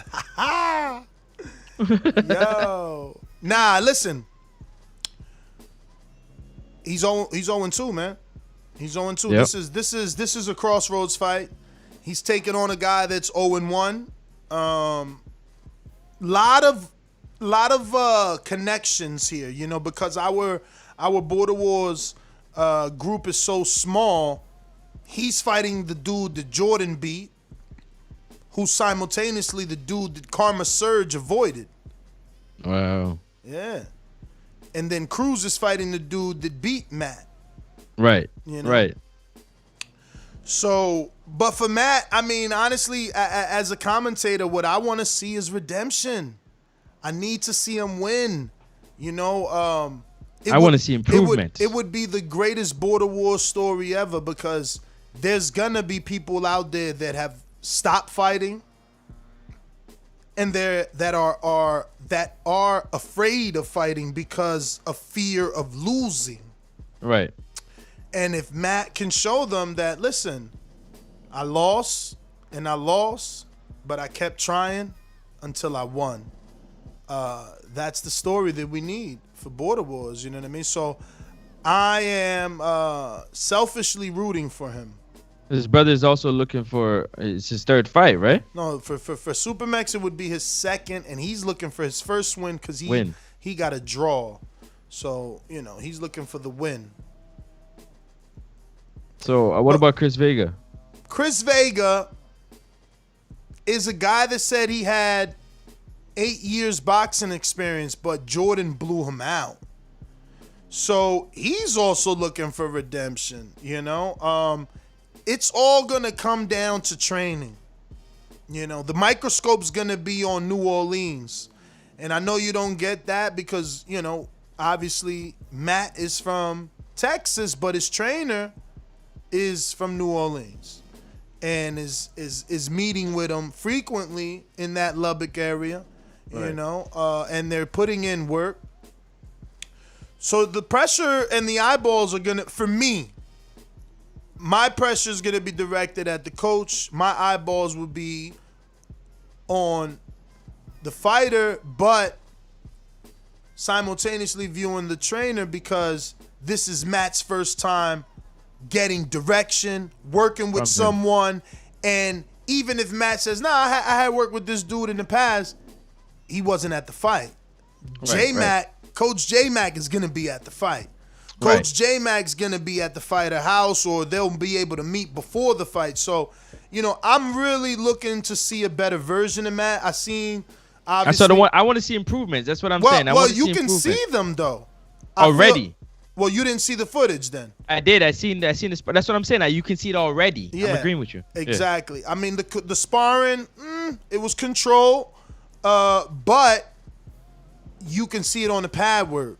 You know what I'm saying? I still want to see more swag, man. It's the only word I can use. It's just the way he fights. The way he fights. But it's from everyone. I want everyone to be more comfortable and be more them. You know, be loose. Like, if you watch the sparring I dropped of Antonio Garcia, the dude that was sparring Antonio, that dude is loose. That dude is comfortable. You know what I mean? That's how I want us to look. Yeah. I know it's not going to happen overnight, but I want us to get comfortable and look more swaggadocious, man. Swag You know, those give shit. me flavor. Give me made for TV. Be Ric Flair, man. Be Lex Luthor, man. Be the narcissist right now. That's what we Yeah. need. But again, that's me being selfish as a promoter, television exec, all that, because I'm trying to make this for television. I'm trying to put us on a big stage. I want us to have a $250,000 winner cash prize when it's all said and done. So who yeah. goes through the gauntlet gets this money that was sponsored by, whatever network picked it up. For sure. But sure, in order to do that, y'all gotta look good. you gotta show out. Y'all gotta look good. And look, I'm not expecting you to look Mike Tyson or even Floyd Mayweather, because that's not what we're selling. We're selling the blue collar guy. We're selling the truck driver. We're selling the Amazon fucking box breaker downer, whatever the fuck they do in them Amazon spots. You know what I mean? The sorta. That's who we want. But I still want you to look good so that you can perform well, because the more confident that you are, the better that you will perform. And You couldn't be a fighter because you had to go to work. You couldn't be a fighter because you had kids and you had to take care of them. Whatever the case may be, this is your chance, man. Yeah. This is your chance, and man. you only get one. So yeah, you're gonna say, yeah, but Ness, I got a job and I can't. But let me tell you, you're gonna commit, right? And do it one at a time. Commit to this Border Wars and give it your all, so that you can give yourself a good opportunity at winning, because that camp, that win, that is the highest high you'll ever get. Look at me after my last fight. You think I give a fuck what y'all say? And and it's so funny, right? It's so funny because what was I watching? Andre Ward and Terrence Crawford yesterday in the weigh-in special. Yeah. All three of them, Bradley, Ward, and no, it was Bomac and Crawford. When Bradley and Ward asked him, like, yo, do y'all care that they say y'all ain't fought nobody? Crawford looked at Bomac and Bomac looked at Crawford, and Bomac said, I got this. And he said, yo, we don't care because we know who we fought, And they just got into and then he said, we don't give a fuck. Like, he just cursed it out real. And it's just like, you get that because nobody's in that ring with you, man. Nobody's in that ring with you, especially at this level. Like, every time you win, you're like, ah. Yeah. Yeah, at this level. I'm 40 something. Exactly. I'm your asses, yo. What exactly. Up? Who want it? Exactly, bro. It's like you bought the Corvette without having to spend $65,000 or $110,000 on that brand new Corvette, because when you beat a dude 24 years old, that's what I'm saying. Y'all can't take that from me. I don't care what anyone's saying. You know what I'm saying? I could lose my next 4 Border Wars fights, man. At 40 and older, I beat a 24-year-old, I beat a 26-year-old, a 28-year-old, and a 31-year-old. I'm already in the Hall of Fame in my own head. And that's what y'all need to be looking for. Y'all need to be looking for that self-gratification. You meet your goal. You do this for you. And you be proud of yourself. You understand? See, I could always go back to saying, well, for 2017, I decided to fight a 24-year-old and I lost 60 pounds. And I weighed 217 for that fight. And I knocked him down. You have to decide if that's something that you want to be able to say. Something that you really want to do. Because you can do it if you put your mind to it, for real. And gotta get in the ring and swang, man. And it's the ultimate high, man. It's the ultimate high, man. Nothing's gonna get you higher. Nothing's gonna thrill you more. Nothing. It's you, it's mano a mano. All those slogans, all those phrases that you've been hearing for years. That's what stepping in the ring is, man. Nobody can. There's no other way to replicate that. No. Winning is that times 10. If you think getting in that ring is a high, the winning is even better. So yeah, it's the same thing. Like, if we playing dice, we playing dominoes, we playing cards, we playing basketball. Like, you want to win. Like, who don't want to win? Yeah, I like Carlito saying we need to get a pot for the performance of the night. Listen, the more sponsors we get, and I'm gonna screen share right now. I actually feel bad screen sharing the the one that we do have, because it doesn't have our sponsor El Camino, who I'm having put on there as well. But if we get more, wrong screen share. If we get more sponsors, then that leftover money could go to fighter purses, you know, to fighter accommodations. You know, it's like I said, I love the Real Tank. I would love to be able to afford to bring the Real Tank to a fight near Eddie, but not Eddie right now, because I told you he'll beat Eddie right now. You know, but to, you know, if I could get the Real Tank the right fight, man, listen, and we could financially help him because he can't make it on his own. That's what we trying to do. That's what Shout out to want Dr. to do. Mafungo. That's what we want. Shout out to Dr. Mafungo. The losses teaches you a lot, too. It sucks to lose, but failure is often the best teacher. Yeah, man. Just you know, you handled your loss graciously. Yeah, I applaud you, man. You haven't disappeared. You know, you still there, and you taking the tough love, man, and that is the first, like, that's the best thing, cause everything else is nothing, man. If you could deal with us, you know, everybody else is nothing. For real.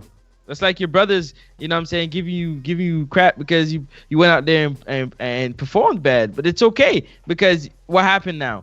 Everybody else got to get in there and do it. So you get an opportunity to say, hey, you was, you know what I'm saying, look at you. You had a performance. Border Wars 9 is around the corner, man. And you're going to see some performances that's going to forget about yours. GGG champ, he want to fight.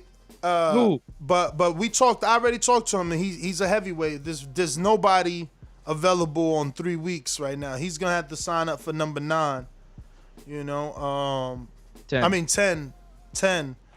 You know, but he's saying, I like Tank, but I can beat him. But GGG9 is 6 feet. I think he's 36, 4 amateur fights, and he's active though. You know, he's active. So, you know, experience is king. You know. But we're gonna go out to Machine Gun. What's up, champ? What's going on? Matt Machine Gun Garcia.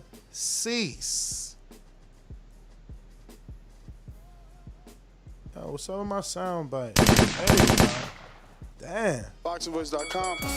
Oh, that's the wrong one. Hold up. Damn, I'm dropping all balls. Hey, Daddy, this a dollar bill. You can take out that green jacket because I just took your bill. It's fly, you can't even set out an arena. The only reason you don't pay per view because you fight me. So you sit down somewhere. Sit down somewhere. Sit down somewhere. You will not be fighting on pay-per-view one for me. Yo. What up? What up, Ness? Francis was good. Border Wars, love talking it. Man, shout out to y'all, man. Just hyping it up out here at every show, hyping up Border Wars, getting everybody hyped up. It got me hyped up, and I'm on the card, man. But I'm excited for this one. It's gonna be great. Ladies, right now focusing on the goal and keep working in the gym. And shout out Coach J-Mac, man. I hear that. What you at right now? What you weigh right now? Shoot, I'm within like 10 pounds already, man. We're ready to go. That's the least of my worries. Listen, so what would you say the difference is working with J-Mac and working with whoever you worked with for your last fight? Because I know you guys found the gym the last time as well, and you felt like it was going to be different back then too. So what's the differences now? I feel like the difference is now is just I feel like this time more than the previous time, I'm working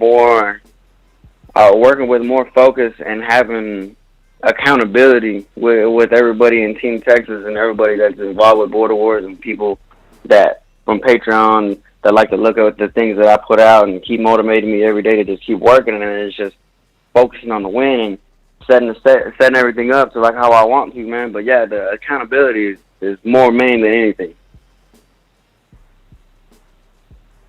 All right. So you're saying the accountability?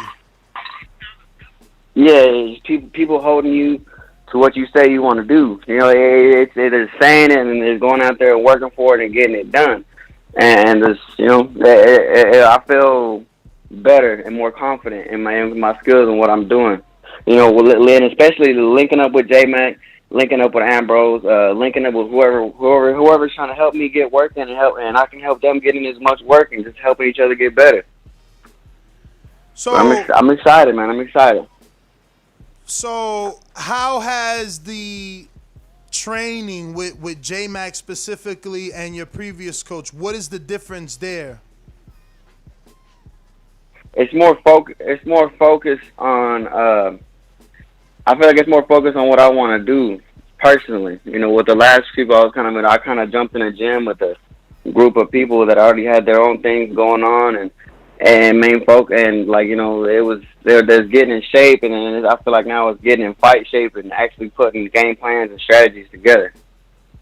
Having a coach that focuses on you specifically is a whole lot different than just kind of jumping in and working with people you don't know.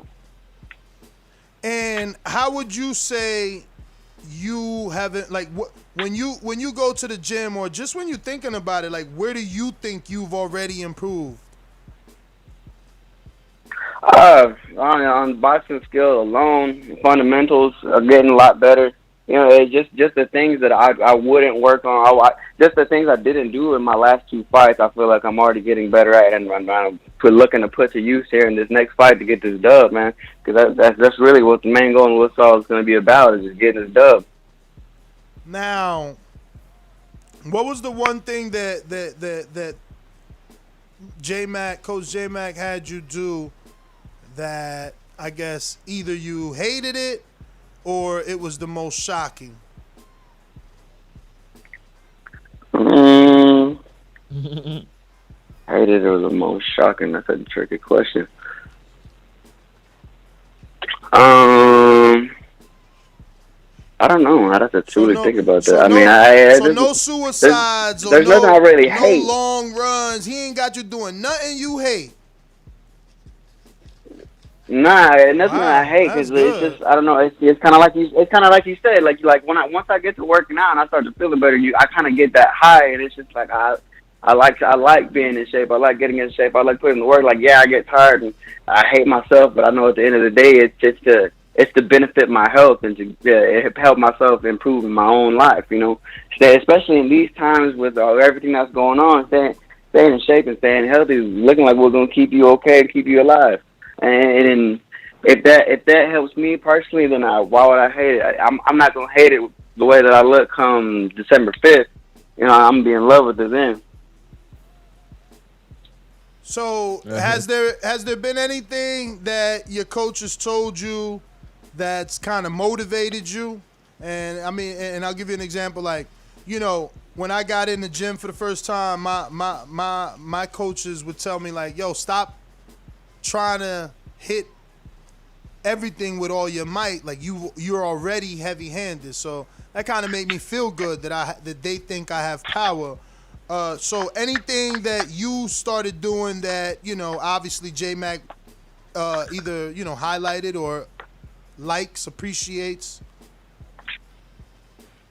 From the last time we met, it was the focus and the fact that I'm showing that I'm actually practicing this while he's not here, and showing him I'm willing and able to improve on what we're doing. And he's told me the last time he likes what I'm doing and likes the improvements that he sees, and it's just everybody else around me too tell me that they like what they see with certain aspects. I see people commenting on the things I put on IG, and I should post more to Patreon too. People telling me that they hear pop, they like the improvement, they like what they're seeing, they like that I'm working. So it's just all that's motivating to help me get better.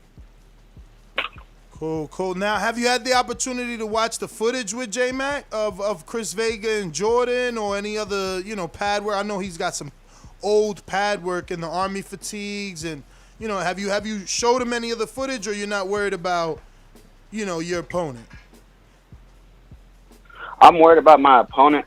We've obviously all seen the footage. We've all gone back on Patreon, and we all checked out Border Wars when it dropped on YouTube again. I also had to go back and went back and rewatch my fight with Rob, and it's just watching the tape is part of the game plan, but it's not all the game plan. It's about what we're working on now because we don't know if he's the same guy, if what he's improved or whatnot. So I'm just focused on getting myself better and getting myself to that winning stance. I like you said, and I want to feel that high of winning, not just getting in there and getting in the ring and fighting. I'm trying to win. I want to win. That's all it's really gonna be about. That's all I'm focused on. Yeah, man. That's all that's important, man. That's why you hear the greats. Look, even Crawford answered it yesterday. I think someone asked him, like, yo, you feel like you got to get a knockout? And what he said, nah, I don't got to get a knockout. You know what I mean? I just got to get the win because that's how you get to the next fight. Yeah, that's how you get to the next fight. Obviously, it's always good to look good and fight your best. But, if you get the win, you live to fight another day. That's just another. That's you're right, man. That's just it. You get. That's what I'm looking to do too, man. I want to put wings in the win column, and I want to keep fighting, man. I love Border Wars. I love where it's going, and it's getting better and better each time, like we all say. And for the people that get hesitant about it too, don't be. Get in there and work out. Like do like we say, raise your hand. You never know who's gonna be around. And if you get a chance, go to a Border Wars event. Feel the community, get the vibes, and check out the whole scene. It's great in person too, even if you just watch it, man. Yes, sir, man. Matt, I can't wait. Man. And this is what I mean. Chris Vega never really built up his name, so there's no way for me to root for him. He's part of it. Yeah. And I got love for him, and even more love than most because this is his second time, and I love the fact that he lost and he still wants to fight, but we don't know his story. Look, I still don't know if he's from the Army, the Marines. What is he? He's a Marine, man. I'm not too sure 100% myself. If you're not sure, and you fighting him, how can I be sure? That's what I'm saying, man. He ain't even scheduled his unguarded, right. man. So I don't know. But listen, Matt, man, Machine Gun, keep putting in the work, man. Happy to see you, dropping footage and looking good with your new coach, man. But keep us updated, man. You updating IG more than Patreon, man. We want to see you. We the ones gonna root for you. I got you, man. I'll get more posts to Patreon, and I'm ready for Unguarded on Monday. No doubt. Let's do it. Yo, so GGG Champ, send me the footage. I got to fight for you right now. Damn, Matt. Mm-hmm. He called you a cherry and Vega a cherry. And that was Karma Surge. Karma, I don't know, man. When you gonna do your Unguarded, man? People got a lot of questions for you, man. There's a lot of people that want to ask you questions. When you scheduling your Unguarded, man? We want to know more about you, sir. From Ontario. GGG Champ, do you not hear me? Let me go to my Patreon. I got to fight for you right now for Dallas, and we need that Skrilla. Let's go. We need ourselves a heavyweight fight. I got to see what you got. We do. I got to see what you got. Where you at? You a duck. Where you at, GGG? I know you said you want to wait to the East Coast, but yo, if you can get the fight now, take the fight now. Oh, I didn't know he wanted to wait. Yeah, he said when it comes to the East Coast, he with it. So we're gonna have to see if you want to, come to Dallas instead and get it now. Get that work right now. Karma Surge, Matt Garcia, they're going back and forth, man. Him. That's crazy. You know me. I like painting narratives. As soon as I start saying I typed it first before I said it live on the show. Like, yo, I got to fight for you. Send me footage. Maybe that's why he ain't responding, because he whipping up the footage in the background. Yeah. Hopefully it ain't because once I said I needed footage, he disappeared. Yeah. You know what I'm saying? Where you at, Everybody GGG rooting for him. champ? Let's go, GGG champ. Let's go. Another heavyweight fight. Yeah, man. All right. So up next, we already talked about Marvin versus Rell. We talked about for sure Fire D getting in the ring with the one white boy. That one white boy. White boy saying he's gonna stop him too. I don't know if you've been reading the comments. Oh yeah. They for talking sure Fire heavy. D. I know you hear this on the work, man. They say, this ain't him, man. This ain't. Hello.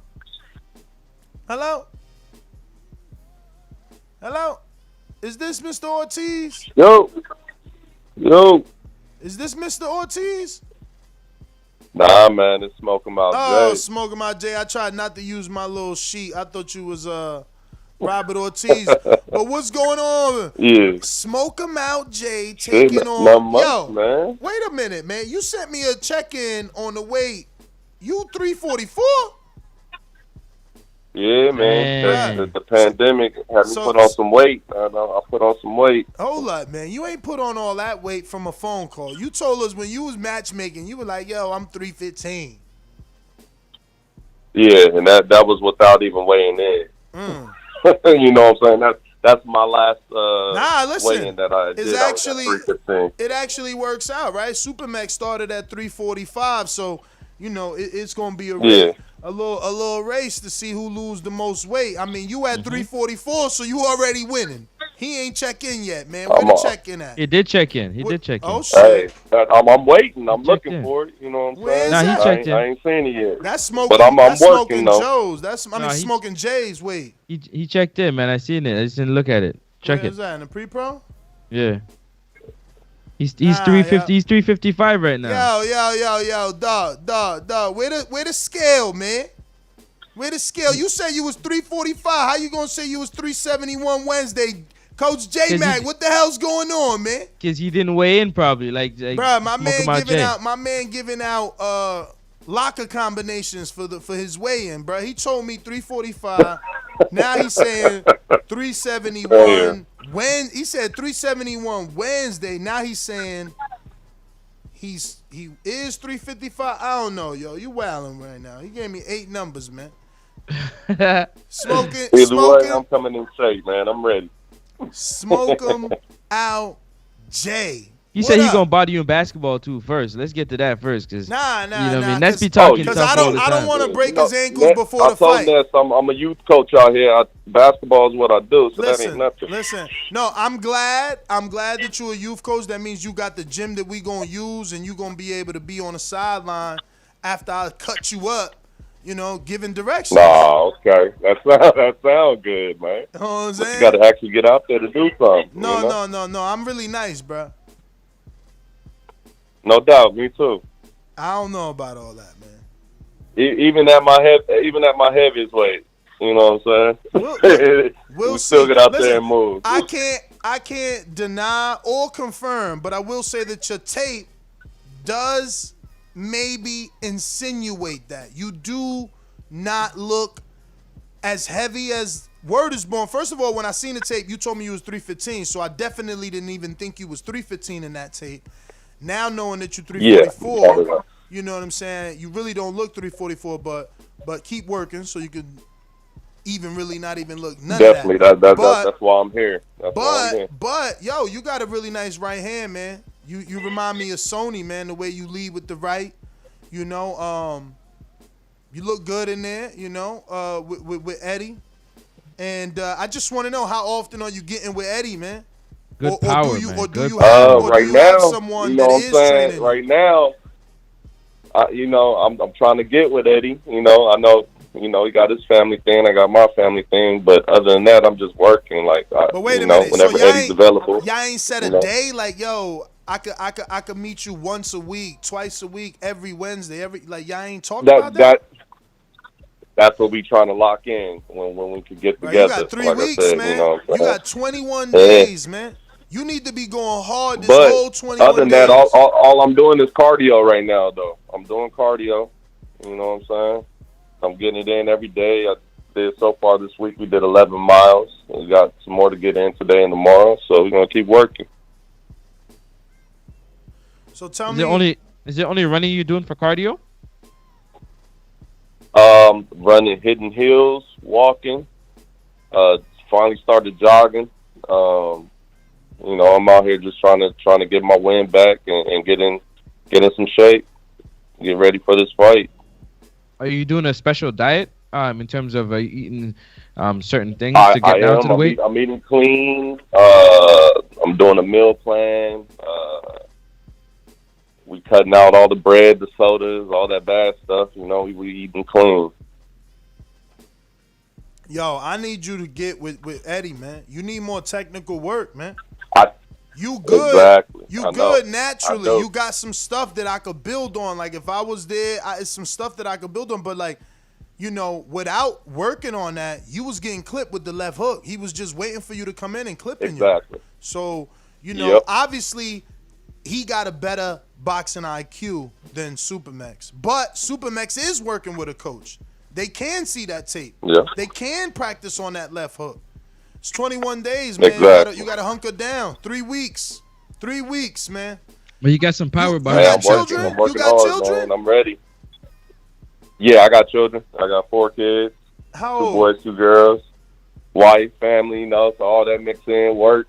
So, But I'm still getting it in. are you know? your children old enough to know what you're doing? Yeah, they old enough to know. Yeah. They see their dad out here working. You know what I'm saying? So you definitely Hopefully it need to get this motivates win, them. man. You need to get this win. Yeah. I don't even think about losing. My kids they know how competitive their father is. But you need to get in there and work on some things so that you at least have a combination. Like, listen, you know, look at Bishop. You know, that's what I'll use from Bishop's fight is he worked on one combination and that's all that he used and it worked for him. It doesn't mean that it'll work for you, but he did that. Exactly. He did that because he didn't have a coach. You know what I mean? So Supermax got J-Max, so they can work on multiple things. Until you get with Eddie, you should be working on something. You know, whether it's just that 1-2. Oh no, yeah, I'm working. I got my bag and stuff outside that I worked on. I'm not doing nothing. You know, shit. I know how to train and motivate myself to keep working and do the things that I need to do to prepare myself. So. Are you smoking my J? It's just getting having the actual coach. That's you know, that's the part that I'm missing. That's the goal, know? man. That's the goal, man. Ain't too many gyms out here, you know, like I said, accepting people, you know. Yeah, if you're to do something, I'd say just to make sure that, you know what I'm saying, you got good power, man. I can hear it when you're hitting the pad. Yeah. I can hear you hitting the bag. Just try to find a good base. But you gotta even set when it you're doing up. your own training, sit on them, yeah. You got to set it up. It can't just be the straight right. You got to set that up. Because look at Mario. Have you watched any of these Border Wars fights yet? Yes, I watched them. Which one you watched most recently? The one most recent I watched, Sir Bishop and Dr. Mofongo. All right, well then that one right there explains working on a combination. You know what I mean? Working on a combination. Exactly. And it also explains not sparring. You see how Mofongo was trying to cut the distance. You don't want to do any of that, man.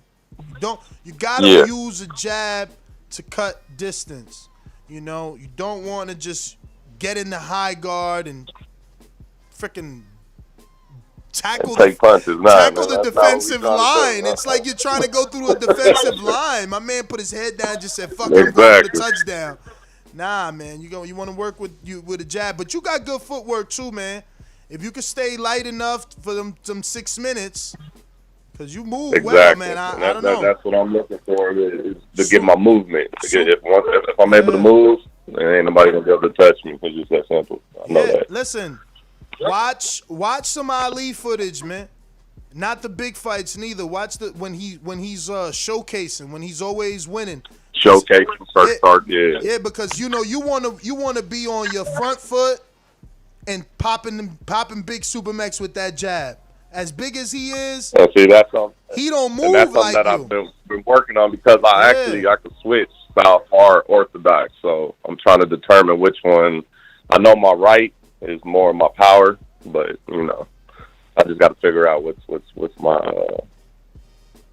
he don't move like you, man. So I would recommend getting on that stick, getting your inner Ali on. You know, trying to use the ring at least for the first round. Stand tall against me. Let him come to you. You understand? Because it's gonna cost some more. Because you already moving well. I never seen Supermax move like the way you move. So, you know, they gonna have to work on that. Oh yeah, no doubt. And your right hand is mad like long, man. You got that Sony. Working. You got that Sony right hand, man. It's super long, man. What's your reach like? I know you know who measures their reach, right? But do you think you have long reach? Yeah, I don't even know my reach. Yeah, I don't even know what my reach is right now. Yeah. How tall are you? I'm 6'4". 6'4". Wow. What the hell? Yeah. That I'm gonna have to pull up that tape, Yeah, man. 6'4". Yeah, see, but you raw, man. You raw though, because Yeah, I am. Eddie was clipping you with that left Never hook. boxed What before in the my life, hell? so you know. I ain't know you was that tall. Damn, 6'4". 6'4", big boy, man. Yeah, for big real. guy. Sorry, my apologies. I call you a boy. No doubt. Nah, that's a term of Yeah, endearment we're in the gonna get in there and see what we work. Yeah. So after we get this first dub, you know what I'm saying, May, we staying in the Border Wars thing. Yeah, man. I want to see you in there, man. I want Border Wars ecosystem. That's my goal. My goal is to get down back to around where I was, 315, and then by May, when my birthday come around, I want to be back in the twos. So that's my goal. And then I'm using this Border Wars to make that happen for me. And not only that, myself got to make it happen. I love it, man. I love it. Love the motivation. For real. Let me see this. Damn, is there Eddie, man? See, Eddie's so nice. You don't even look 6'4". I'm watching this shit right now, but I see you are crouched. Yeah. You are slightly bent down. I'm crouched over, I was doing things. That's so he's fighting down a lot. I caught it as I was doing it too. So, but you definitely flinchy, man. How old is your oldest son? My oldest son, he's 16. You gotta get him to throw some punches at you. You flinchy, man. When Eddie throws the jab, you pull him back with your head and your hands down, or your hands at your chest. You want to get used to having them punches come at you. So whenever Eddie can't get with you, you a 16-year-old, that's good. You ain't gotta hit him. You want to let him hit you. You want to let him hit you and not get hit by him. Use him as defense. Tell him, go ahead, this is the first time you going to let him want to hit you. You know what I mean? Anything I ever done said to you, son, take it out now. And he might take that opportunity too. Like, what? Hell yeah. You get your head work. You get your footwork on and your head. You got to, but you. Yeah, you all right, man. I mean, you got a lot of natural work. If you could get with Eddie, man.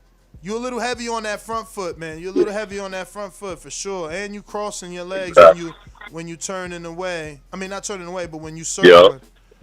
But you see, you got to jab. You got to jab. You're not jabbing. You're not jabbing to get close to Eddie. You just walking with the high guard, man. You want to jab, but you leading with that right. You in love with that right. Good jab. Look at that. You jabbed Eddie right there. You almost stumbled him. He stumbled. He flew back. I remember. He even shook his head. Yeah. That's why I said, that power. That's what I'm telling you. You power. got that power jab, man. Don't worry about that right hand. That shit gonna come once they get frustrated with that form. That's who you need to watch, because you ain't as light on your feet as I first thought when I look. Watch George Foreman, man. Watch 40-year-old Foreman, man. Yeah. All right. Set that right up with that left, man. Like Leonard. Damn, I've that been was watching a little a lot of combination right there. Wait a minute. What the hell? How many punches was that? Let me go back a little bit. Like a 3-piece? It was like a 3-4 piece.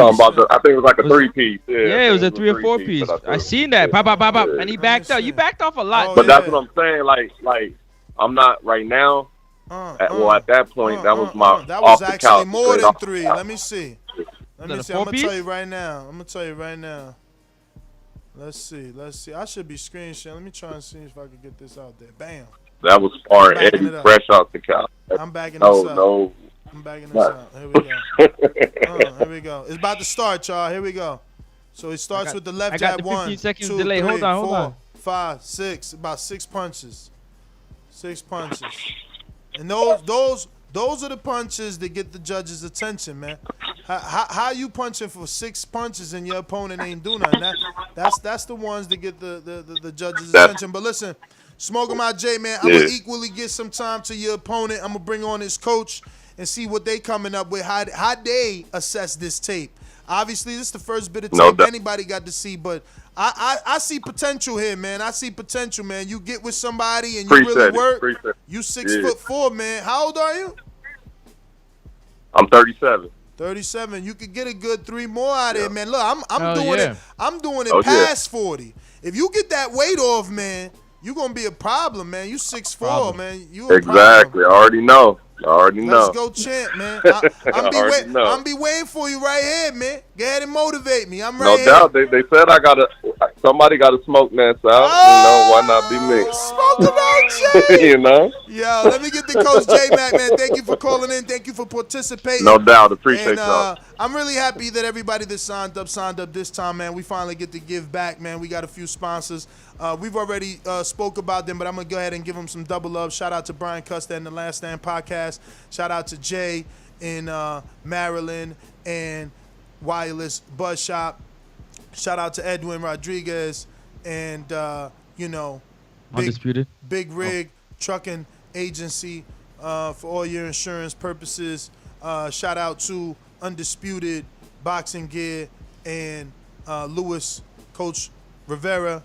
Shout out to Xavier, Coach Miller, and Bravos.com for hooking us up. Shout out to Kendall Holt and Holt Boxing Gloves, Adrian Clark, and Protect Yourself at All Time. And, courtesy of him, we getting the Everlast hookup. So just very, very, very pleased, man, that, we headed in the right direction. And I'm happy to see guys, my age and older, getting off that couch and wanting to get in here and compete, man. We going to make the greatest bowling league ever known to man until it turns into what Louisville Slugger said, man. What do we say? Hashtag better than amateurs or something like that. The new amateurs. Yeah, new amateurs, We're going there, man. That's what we're going for, man. The new and improved amateurs. Yeah, man, because they deserve the promotion, you know what I'm saying? And maybe someone will see the time that we invested in our own community and want to pay us to invest that time in those amateurs so that they can build up to be bigger stars. Because if they had this level of promotion as amateurs when they transition into the pros, they'll be that much more popular and bigger. But Show Kid 2000 says, when is the next Border Wars and how do I sign up? Let's go. So next Border Wars, we planning maybe February, March, something maybe in the spring break, you know what I mean? Here in New Jersey, maybe somewhere on the East Coast, if not New Jersey. We thinking about Chris Colbert's gym, Nikita Abali's gym, Rashad Mati's gym, Big Baby's gym, in Brooklyn. But we thinking something here on the East Coast before we do the May international, man. We going international in May, man. So we doing December. We doing Dominican Republic. I mean, not December. In May, we doing Dominican Republic. End of May, early June. You know what I mean? It all depends on what the availability of the fighters, what days they can do, but we want to capitalize on that Labor Day or Memorial Day holiday so that you guys don't got to take off of work. Nobody loses a day, But that being said, let's go out to Coach J Mac, man. Been a lot of talking about you these days, man, and everything that you're doing for these guys out in Texas. And you just heard what I want to say is your biggest fish, man. Big Supermax is your biggest fish. He gets offered the biggest fights. People always want to fight him. He was offered a title shot once upon a time. You know what I mean? Even after the draw. So I want to say that's your biggest fighter. But you're probably our version of Derrick James. You know what I mean? You got Machine Gun Matt Garcia and you got Big Supermax brothers. So yeah, man. Smoke 'em Out Jay was obviously on the show and. We were checking out that footage, man, and he's got some. Yep. For the first time to ever spar too, that was a lot of combination punching. I know the intensity wasn't there to kind of make him get a little more anxious and lose a little more of that stamina, but I think that he's got some natural ability there. But let me go ahead on out to Coach J Mac. You know how these bitches is in the sport. Total disrespect. Kid has no class, no style. I'm a gorilla, I'm a dog. I'm a dog, I'm a gorilla. The smartest thing you can do is to stay away from Derrick. It can't be the boogeyman if I'm chasing him. You want to bet? You bet 100,000 on that. Let's bet $1 million. Easy. Let's bet $1 million. Yo, can you hear me? Yes, sir. How it sound? Good. It sound good. Hey. I don't know about no Derrick James. Shout out to Derrick James, but I'll be Bomac. Nah, man. Ness, you doing all that virtual training? The guy turned in some great footage. I think he's doing a great job. Keep up the great work. Keep crossing those feet. Keep leaning on that front foot. Don't fight in spurts. We don't need to pick up a lot of energy and stuff like that. All that virtual training. We're trying to smoke some J. Come December 5th. He ain't smoking nothing out. And all that head movement and that footwork you saying Supermax need, he's working on it. And I mean, Supermax is a great competitor. He's also a great student. And even when sometimes people you think he's limited, he got a great mind and he's easily pushed and motivated, and he works real hard. So I mean, it's gonna be a great fight, and I'm looking forward to December 5th. I think Supermax will shock a few people too as well going forward. For his Machine Gun Matt, I remember when he was calling. I didn't even know who that was. I just hated his goddamn intro.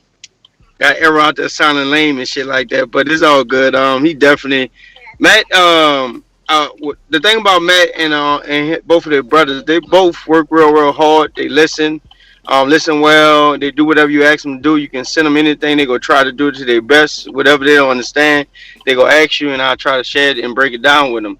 I think Matt was talking about accountability. Yes, I do hold them accountable. I tell them if I see something, I remind them over and over. Now we got to fix that. We got to do that. We got to do this way. Do it this way. And very motivational. I speak. I talk. And I think I'm connecting with them. And it also feel better to connect with the guys that you're cornering this time around than just hopping in the corners. Machine Gun Mad, Supermax. I talked to DeMarcus, and it looked like we go double up again. DeMarcus was my actual first fight in in Border Wars, and I'm gonna be in his corner again going December 5th. I just got off the phone with them. I recently linked up with Marvin. I didn't even know Marvin was in Dallas and what have you. I talked to Coach Mitty. Coach Mitty told me, yeah, they got a lot of fighters out here and stuff. And I'm going to be working with Marvin and helping them tighten up for Rell going forward, too.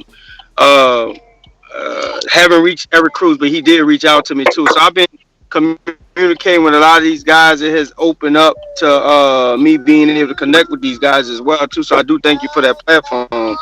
I don't have no regrets. I do like how we doing. I'm actually glad I can. My job permits me to where I gotta drive. Supermax stays in Plainview. That's like probably about 7 hours from Dallas. My route puts me in Lubbock, which is about maybe 5 or 6 hours from me, and that's an hour drive that Supermax drives to Lubbock where his brother stays, and we link up and we get to work. And so I'm definitely glad that opportunity presented itself because I hate this goddamn route that I'm doing. It's the hardest route whatsoever, and I be dog tired those days, but I still got the energy. I still got the motivation. I still got the passion to get in there and work with those dudes for 2.5 hours to almost 3 hours sometimes and stuff like that. I mean, I ain't got much, but you got any questions? Yeah.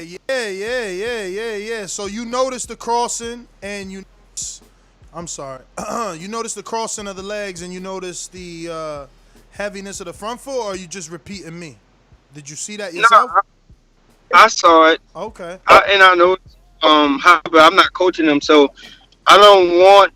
I mean, he should just focus on getting better within himself. Well, no. I'm not expecting you, JT. You know you unmuted. I'm not expecting you to coach him. What I'm trying to say is, if he corrects that, right? Like we were saying, maybe watching the George Foreman footage would help him a little bit more with the delivery of the right hand.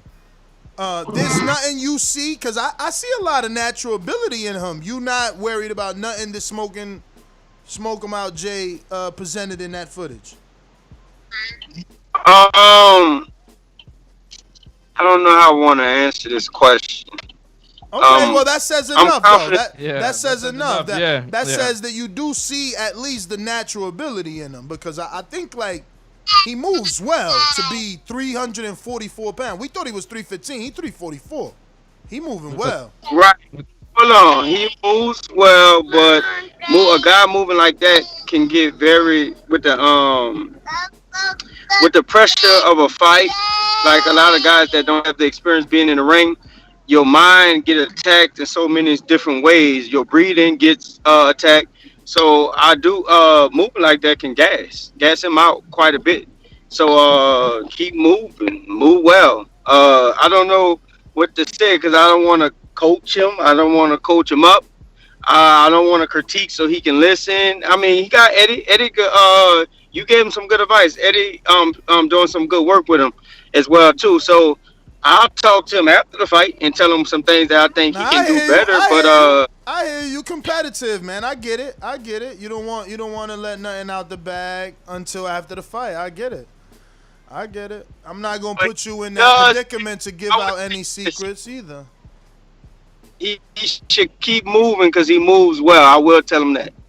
Yeah, me too. But listen, I'm gonna get to some other people. Thank you as always.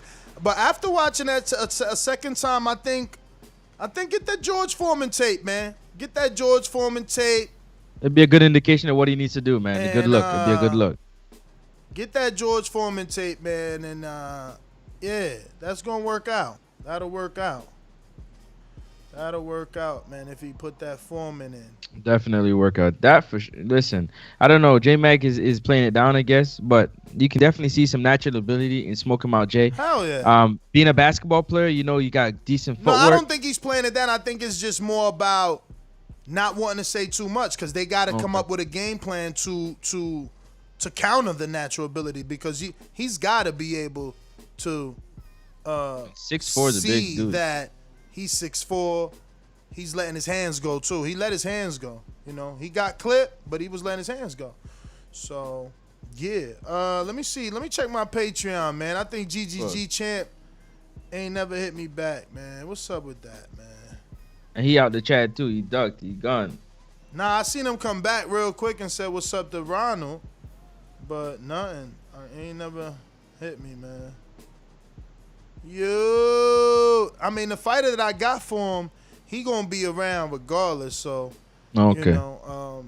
All he got to do is come on back, and we gonna. See, listen, I seen that you dropped that footage, man, of Adrian Rowan and Dan the Man. Just drop. Listen. Droppy drop. Did you watch it? How am I watch it while I'm with you? Oh man, because you had the preview. That's why. But that's another story. Listen, you gotta watch that fight, man. Holy. To me, I already called it from before. That was to me the most technical fight of the whole entire card. The most work of both fighters know the whole entire card, in my personal opinion. Shout out to Adrian and Dan. Yo, shout out to JD, man. Look at JD and Mitty over here going at it. JD got to earn that rematch, man. He almost there. He beat. Is that the back call? He beat not JT. JD from Houston, Texas. Yeah, man. That fight was good. Him and Mitty was good. All right. Talking to Mitty, from one coach to another. Coach Mitty, what up? Oh, shit, Mitty, hold on. Let me see. Are you available? He is. All right, because I found this the other day, man. I didn't even know I still had this. Where this is? Well, let me see. Where this at? Here we go. He got two. You got two, Mitty. This the AJ one or the Mitty one? This Border Wars, we're going to go with the Mitty one. I am the unified heavyweight champion of the world. I know you're booing me because I whipped the fighters That's not the Mitty one, right? Is this one? Allow me to reintroduce myself. My name is the fighting pride of London, England, and once again, the heavyweight champion of the world. Nah, that ain't it. That's your AJ one. I guess you never sent me that one that says your name from when you get introduced to a fight. The AJ one was good. The AJ one was good. That's the one. That's the latest one, man. Oh, but don't you have one that says your name coming out announcing to your fight that you sent? Nah, that's not me, man. Oops. All right, we'll play it on your outro, but you sound like you working out, man.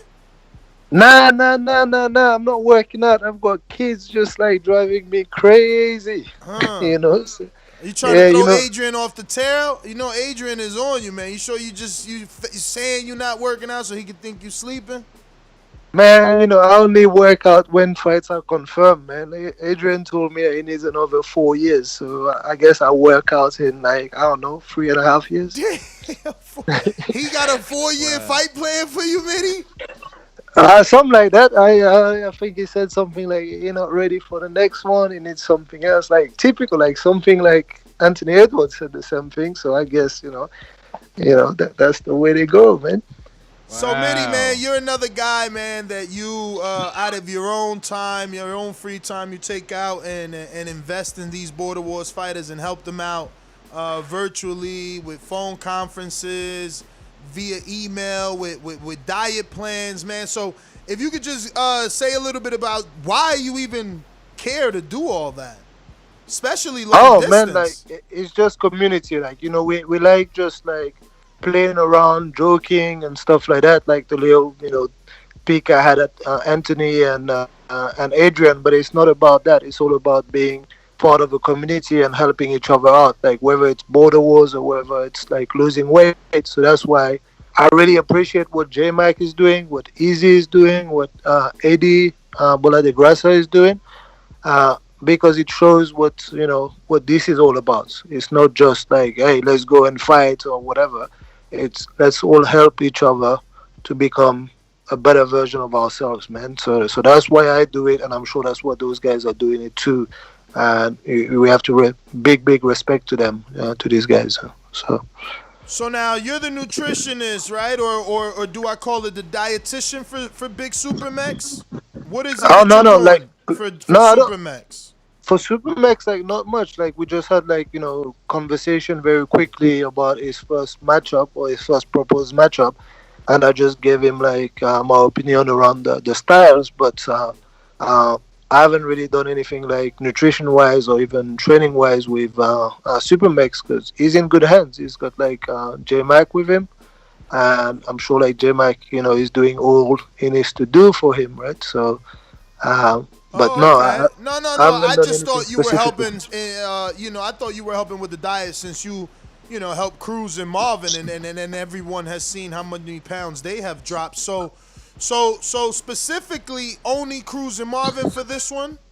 Yeah, for this border was like working on like diet plan and fitness and monitoring like the progress of at the very least their cardio and their conditioning.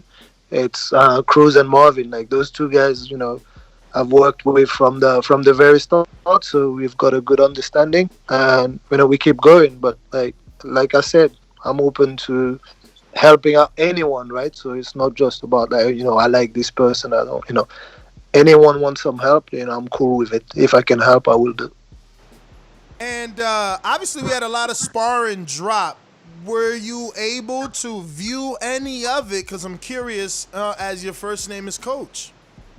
Yeah, no, I have. I have like looked at all the sparring, and so some good stuff there. Some good stuff. I don't know who do you want to know. Let's get specific. Anything of concern? Yeah. Let's get specific, especially since you're dealing with Marvin. It felt like I got the energy that Marvin is concerned as to the authenticity of the sparring submitted on behalf of Team Rell. Maybe that's what like Marvin is like concerned about, but I think it's like more mind games, right? Like I keep telling everyone, I don't like speaking on behalf of others because like Marvin has a voice of his own, so he can tell you what his concerns are.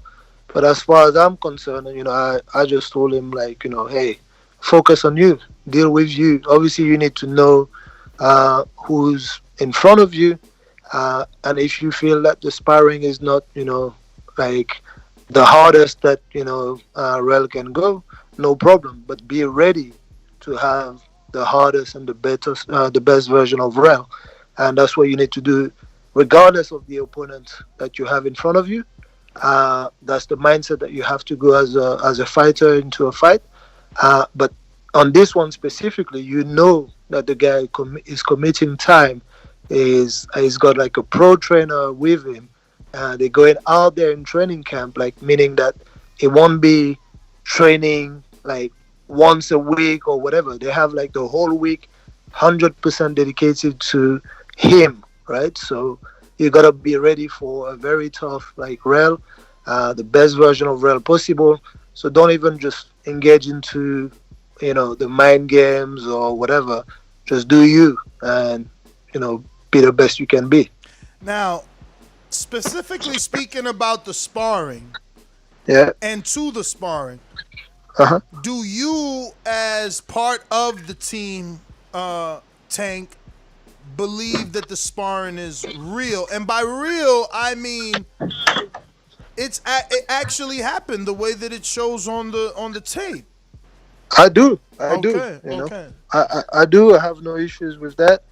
And come on, man. Like we all know what it is. Like, yeah, and we don't even have to worry about the matchup or anything because, it's not like we haven't seen Rell in a real fight. So my main concern is always about like, is this going to be a fair fight? Is there someone maybe have like a bit too much and is trying to say that it doesn't?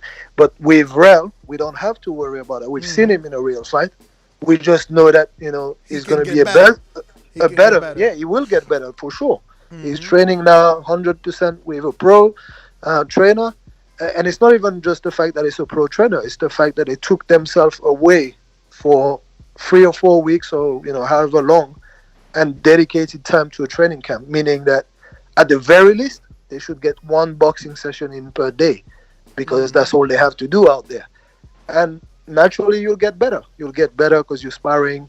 I'm assuming decent competition, and people will teach you a few things. So yeah, and also at the same time we have to be realistic. It will get better, but there's only so much better you can get in that one training camp and in that amount of time. So we're expecting a better Rell, but also not like a killer or a world beater, right? So.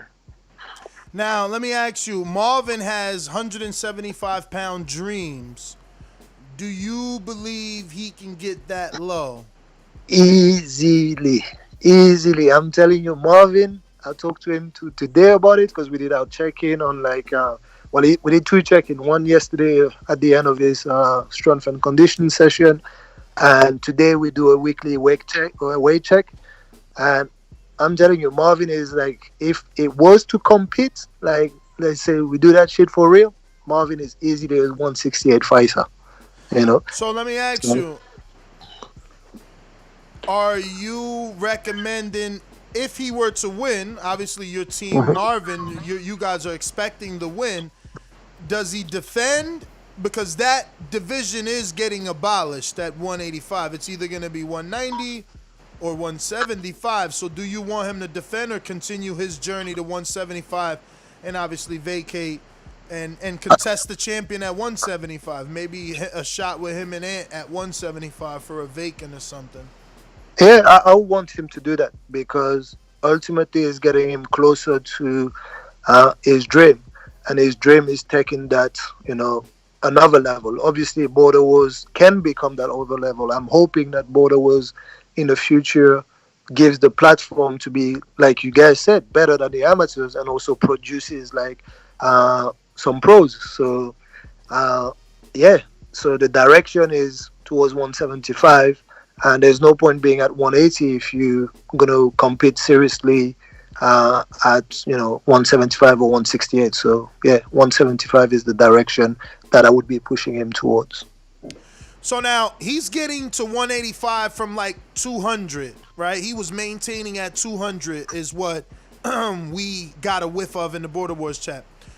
And now he's going to fight at 185. So are you preparing him the way you would to make weight for a fight at 185, or are you preparing him for a gradual weight loss to get to 175? So I'm preparing him to meet like the 185. But the thing is, like, the reality of like the way he took his training and his diet and combining the whole thing together, we're almost damn there, man. Like, so now we're gonna have to just like make adjustment not to get him to lose too much, because I told him today, bro, we can fight at 175 in 2 weeks if you want to, but there's no point giving away weights, right? So let's make that 185. Let's get you there as like the strongest and the heavier you can be within that limit. And then the 175 journey is like an easy journey later on because we know you can make 185 without having to kill yourself. So that's all good. Like I'm confident. Like if we say we fight next week, Marvin makes 185 next week easily. He's that close to it already. That's beautiful, man. That's beautiful. I guess there is Cruz redemption story. That's right. You're working with Cruz. Eric Cruz. Yep. And man. and Cruz, what weight is he? He wants to fight at 190, but my man is running 20 miles in a week, Mitty. Isn't he already like? I mean, if he's that active, can't he go lower if he's that active? I mean, 20 miles. I think. Listen, I know fighters that aren't doing 20 miles in a 5-day week. 20 miles in a week is like, whoa. They're not like fighters. Well, either they have a reason for not doing that, but a fighter in training camp preparing himself for a fight, you speak to any fighters, they will tell you they are damn close to being like semi-professional runners because they're always on the run, making like some pretty damn fast time. Like I don't know of any fighters, let's say below 175, that do not put road work in and that could not compete very seriously with semi-professional, long distance or distance athletes. Not saying that they will beat them or anything, but those are people that have miles in their legs. So I don't know why they don't do 20 miles. But to answer your question relative to Cruz, Cruz has started probably a bit too late his training camp, if I'm honest. So 190 is realistic. There's a tempo at which you run also. So the 20 miles is like a safe and controlled 20 miles. And we're actually dropping the distance to shortest distance for the following week. And we'll drop again for the next week to focus more on increasing the speed and increasing the heart rate. Because with Cruz, it's all going to be about punch output. So I'm just like getting ready to have Cruz in there being able to go all out for 6 minutes, right? That's what we do. In Border Wars in general, you fight 6 minutes, right? So there's no point going out there training like 2 hours at a slow pace. Like the training regimen should be fast and furious, recover in a short amount of time and go again. That's how you win a 6 minute fight, high output, short recovery amount, and then go again. So that's what we do. So let me ask you, what do you think went wrong? Because this is a redemption story, so that means that he did suffer a loss. In Cruz's case, it was two. First, it was with Jose, where you don't believe he lost. You even demand a recount. But then he suffered his loss with Ant, and I just want to ask, what went wrong in that Ant fight? That was supposed to be with Ant is the fight. With Ant is the fight, and definitely there's no arguing the loss. The loss is there.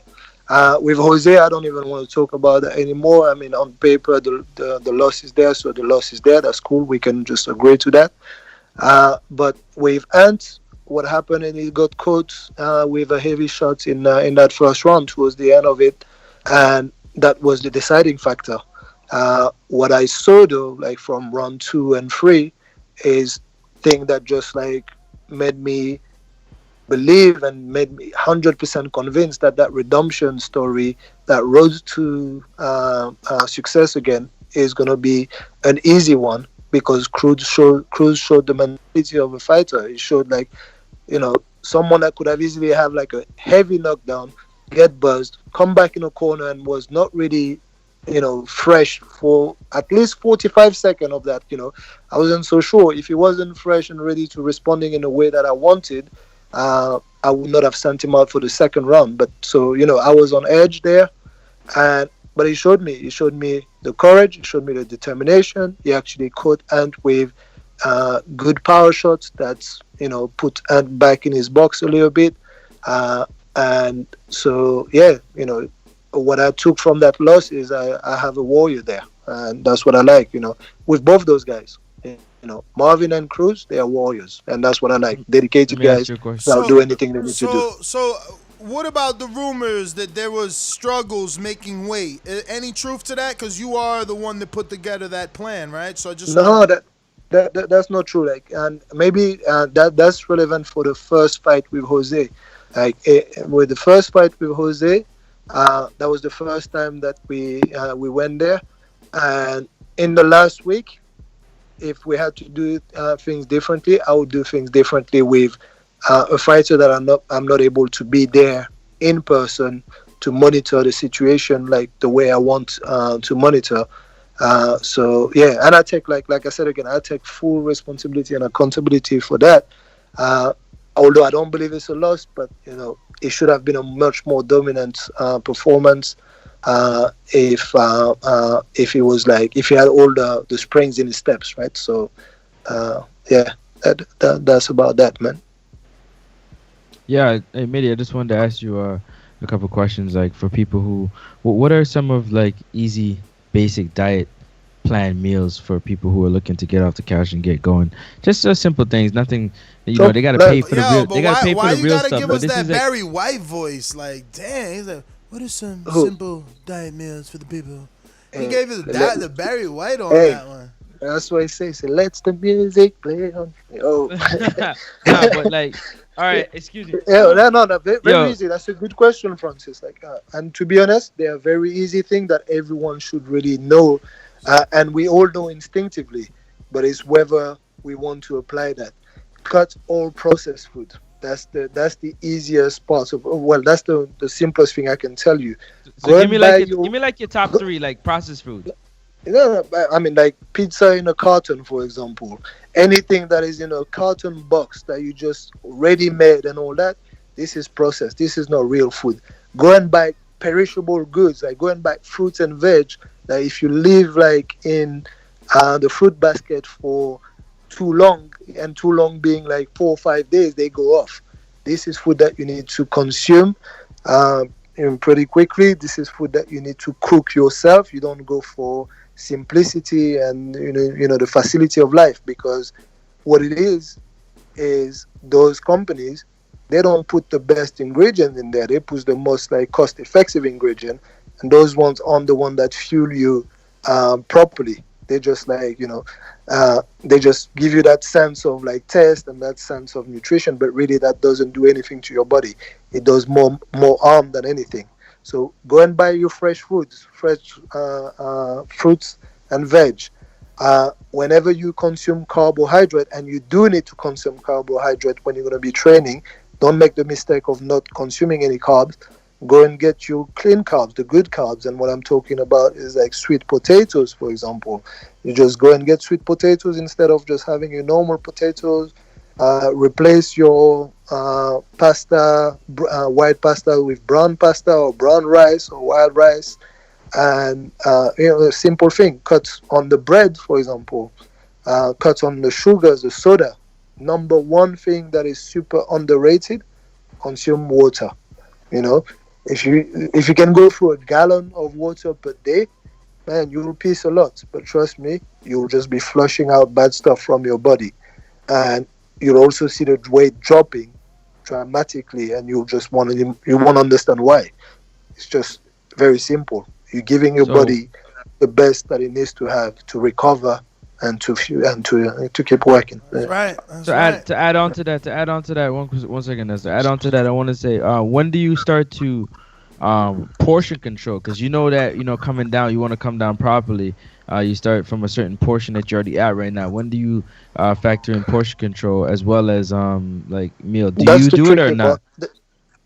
I do it, but that's the tricky part, because every individual is different, and that's the part that requires the kind of like interaction that I have with Cruz and Marvin and Majimbe. Tell us a little bit about that, if you don't mind.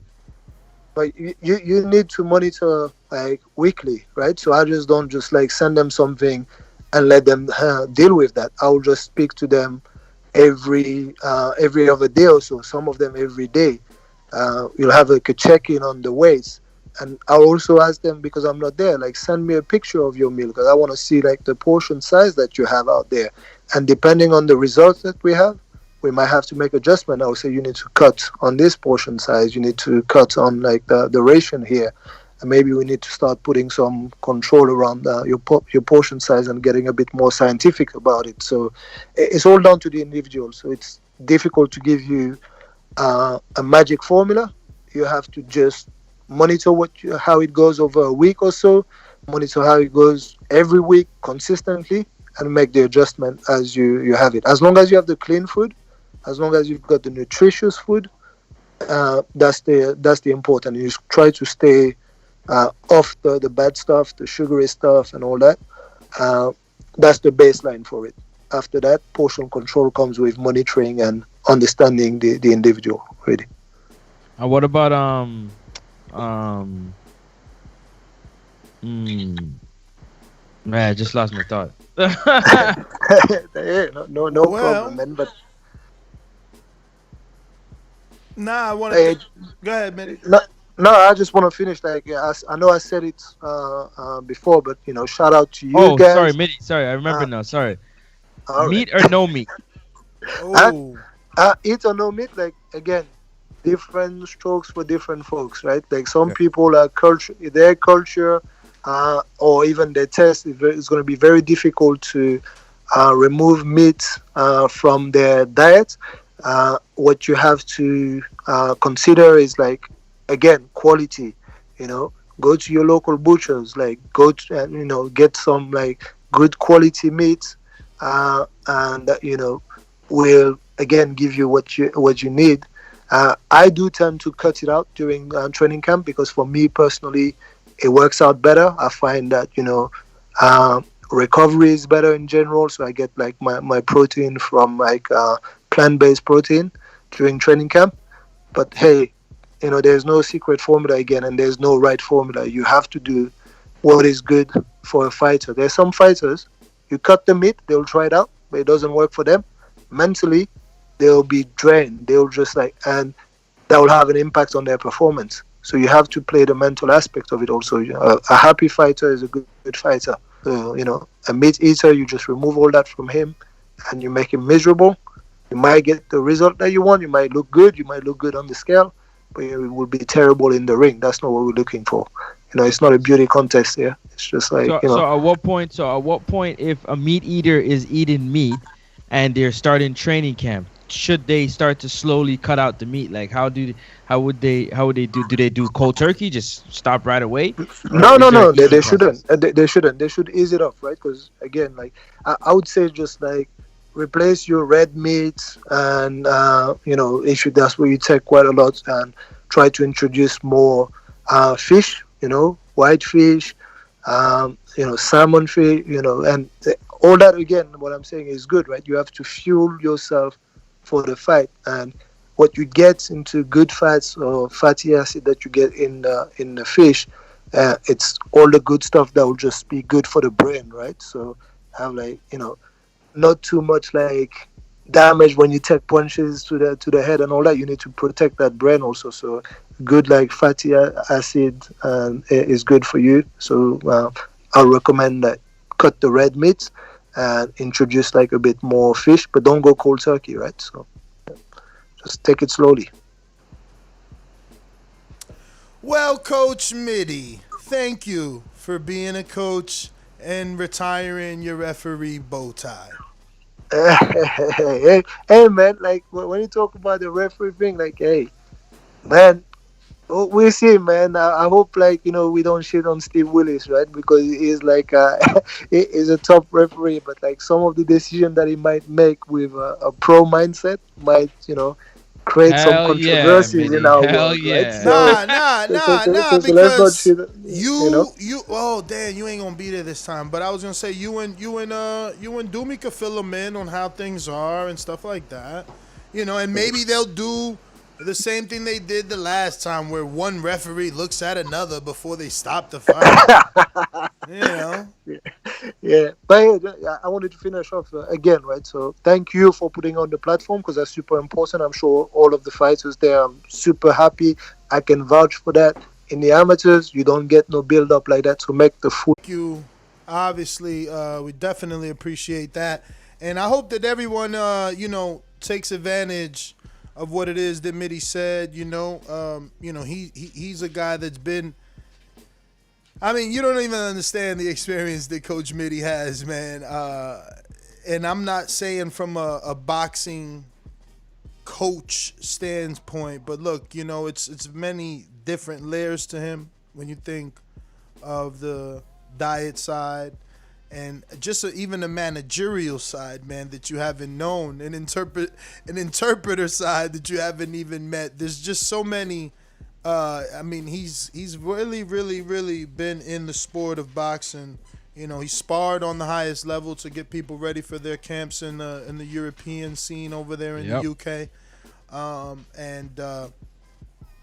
You just get an unspeakable amount of knowledge with this community. But that being said, just him knowing and being through everything that he's been through and saying that you get a certain level of promotion here that is that he and you should be grateful for is gratifying for me, because that's what we want it to be. We want you to feel like you are a fighter, even if it's just for a day. You know what I mean? We want to make that dream a reality. Yeah. You know what I mean? And Izzy, you're gonna get your opportunity, man. I'm not gonna keep Doomy away from you too long, man. The minute he gets rid of that tire, he's all yours. Izzy, Oklahoma, what up? Oh man, Izzy's just listening. Izzy, he's working in the barn right now. He out there working already. Oh, there he goes. I'm here, Nez. I'm here. You hear me? We hear you. We hear you. What's up, man? Hey, good call from Mitty. That was helpful. And shout out to him. He's put a lot of, sounds like time, effort, and energy into Border Wars. And probably a lot of money, come to think of it too. So hell yeah, shout out man. to him. My man travels from the UK to every Border Wars. He's only missing because it's been COVID. I'm telling you, if it was no lockdown, he'd be here. But they're locking us down. Again, they got him locked down. Shout out to Marvin. He's looking great, dude. Like, those videos are inspiring. Eric's a good dude. I met him at Dallas. Just the crew, man. I'm really looking forward to this once again, as I always do. I'll be there with bells on. Looking forward to these fights. I got White Boy. I told him if he needed any help, I'm his man. Ooh, that means you're going against J-Mac again? Ouch. I don't want to corner against J-Mac because J-Mac and I are kind of we work better as a tandem together. Yeah. We do. I'm kind of that like Stitch. That J-Mac's working. He's the coach. He's the speaker. Because J-Mac is working for Surefire D. DeMarcus's corner, who is facing White Boy, because White Boy's replacing Elias. Elias had to pull out personal reasons, and the Ant pulled out as well. So, yeah, White Boy's stepping in late notice, 3 weeks to be exact. Give him his flowers now, man. 3 weeks notice, he's stepping in for Surefire D, man. I'm gonna help him out, but I will help you out elsewhere as far as scoring or anywhere you position me. I just love every minute of it. Go ahead. Izzy, talk to me, man. I'm the one coordinating. You talk to me. I'm gonna make sure you're right. Nah, we're gonna Izzy. We gotta start. You already have my number, man. We gotta start planning one in Oklahoma. You said you invite everybody to lunch out there. Can we do a Border Wars out there? Cause is that your man? Do you guys have a ring in that barn? No, we don't. I told you back in the day, you probably don't remember, but my dad used to have a gym in Oklahoma City. It was in a mall. The mall ended up closing, so he had closed his gym down, and he essentially moved his gym out to that barn, and that's out in the middle of the boonies. I mean, it's only like an hour away from Oklahoma City, but it's they're in a house, or you don't see a house for every other mile. And one when he had that gym, and he had that ring disassembled, he was gonna load it up. They stole the damn ring from him, man. It was like a $10,000 ring. So I know it was heartbreaking. So anyway, we don't have a ring. If we had a ring, I would have already absolutely offered that. I know he would have been all about it, but sadly, no, we don't have a ring out there. Got everything else. Got bags, all bags for days. Bobs or Tito, as Bishop calls his. All sorts of gear, everything. If somebody didn't have something, he's been doing this for 100 years. He's more on the martial arts side, but he's been doing it forever. So, but we don't have a ring, sadly. One day, man, never know, man. Maybe we get a ring, man. Maybe we could rent one. I think you could rent one. He would know. He would know for sure. I can talk to him. But yeah. Anyway, man, as Mitty said, I don't want to keep going on here. As Mitty said, shout out to you. You put this on. I don't think I properly thanked you in Pittsburgh, but man, these are just such a joy. I'm looking forward to it. I'm looking forward to Francis Stainless, Border Wars 10. Do not back out, Francis, because we're ready for this. Damn, they already think you going to duck, Francis? Yo, Listen, it don't really matter because I do what I want to do. I don't listen to other people. Yo, the hosts get it the worst. They already think you going to duck, man. Come on, man. That's crazy, man. Man. But they better hope I don't get injured. That's all. They better hope. Nah, I hear you, man. Don't get injured, man. Don't do that to your ego, man. They gonna kill you for that, man. That's how they did Mario, man. Let's see who we got. JT, man. JT. I don't know. Damn, man. I'm gonna skip you for a reason. You'll receive my text. Let's go out to Keen. Talk to me. Hope you're available, so. There's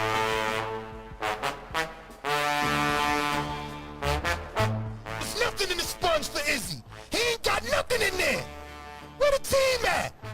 Oh, we got J-Mac giving excellent instructions over there to Keem the Dream. Your winner by unanimous decision is Keem the Dream.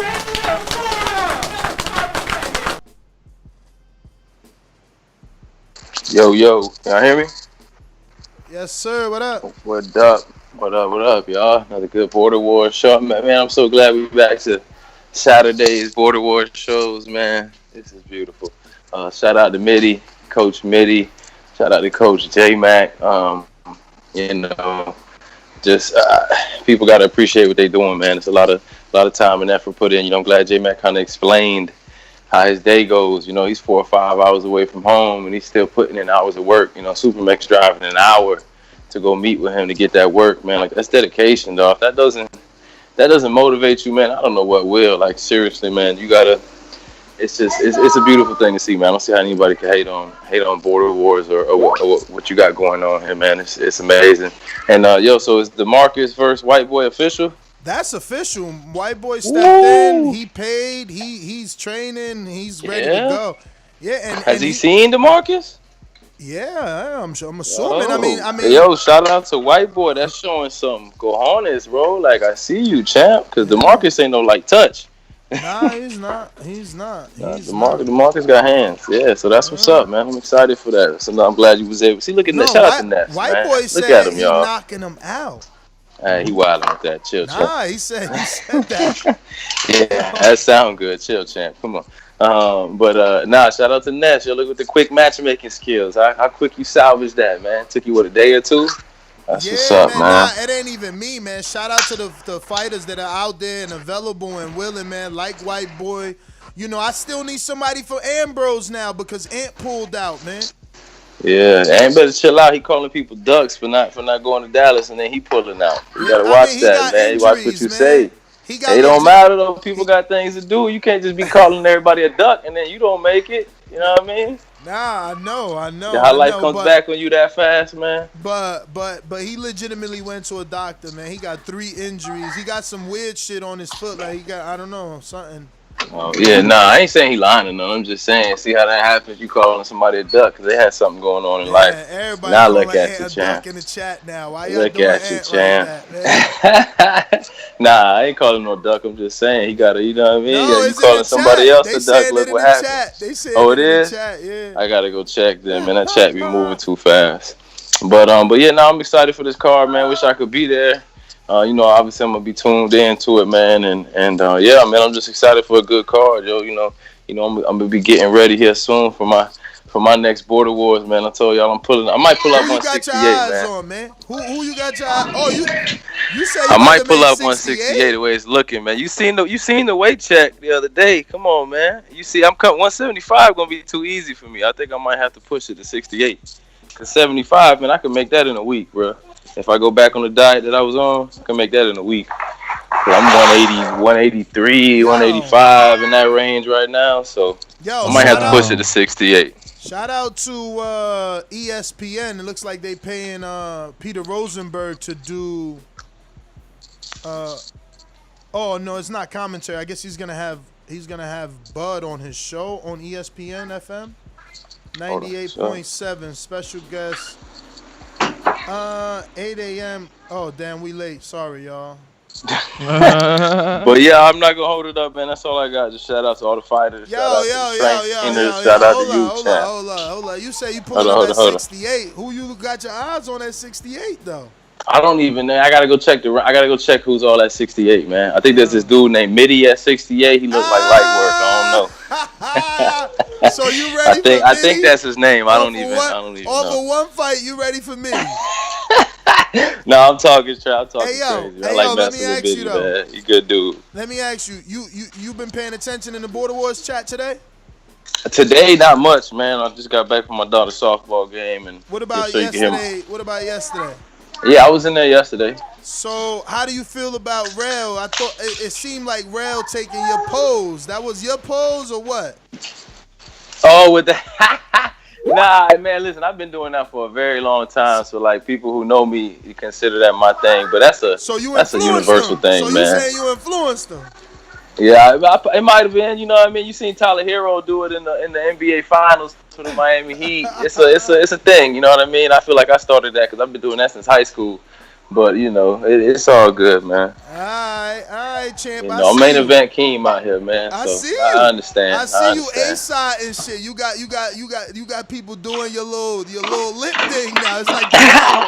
It's like the Rock with the eyebrow, man. You know what I'm saying? Yeah, facts. The Rock. Damn, I forgot about that. The eyebrow, the people's eyebrow. Hey yo, I ain't think Francis was gonna even say a word once you said 68. I thought he was gonna be like, damn, I was trying to leave 175. Now he told me me and Keem already getting some work. I already told you. Yeah, we listen, man. Francis already on the list, man. You know what I mean? He got to get some stainless. Hey yo, Francis gonna have to get a fight or call Francis got 17 fights lined up right now, yo. You know what I'm saying, bro? Like big fish. Yo, my like, man got to go through the list. He got to sit down with Ness and go through the list. Like damn.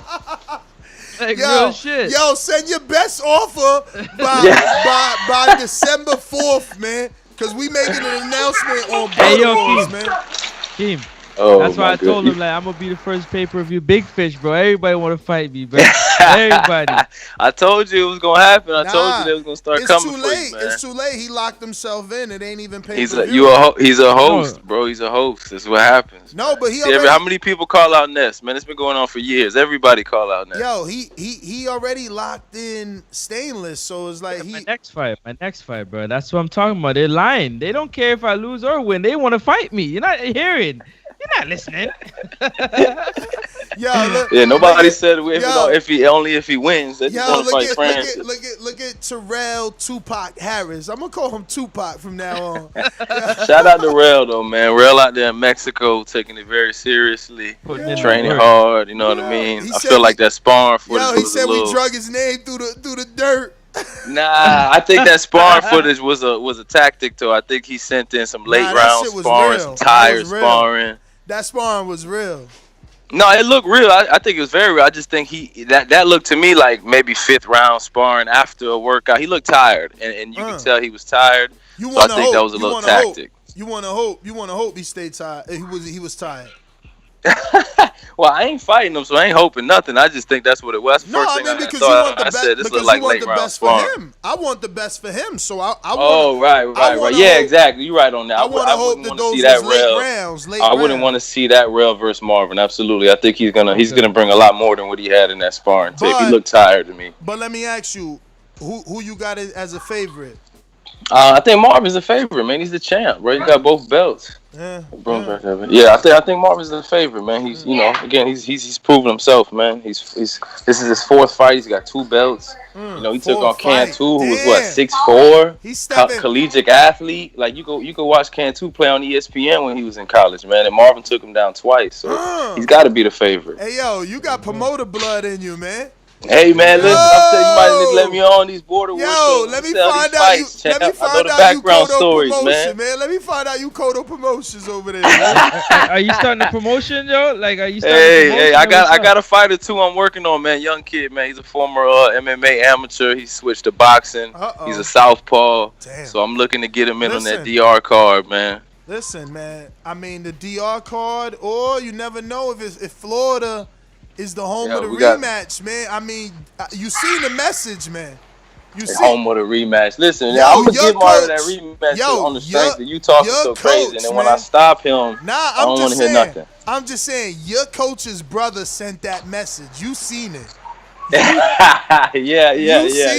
So maybe he want that matchup for himself. Like, yo, I could train Mario to beat my brother's fighter. I don't know, but all I know is you seen the comments too. I got you on the phone. Hold on, you ain't going nowhere. Tell me you ain't go see the comments. I seen all the comments, man. Them shits was funny, bro. Some people was talking shit about me, about Mario.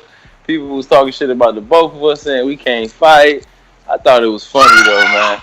But you see people, what they saying? What other people saying? A lot of people are saying it was a knockdown. Yes, I know what you get into. A lot of people saying it's a knockdown. It just shows you a lot of people don't know shit about boxing though. It's all right. So you Crawford. What I mean? So you That's Crawford. all that is, champ. So you Crawford, he Velasquez. That wasn't a real knockdown. Exactly. Crawford Velasquez, man. And I'm gonna hit you just like Crawford. I'm gonna tell you like he told Spence. And then what happened?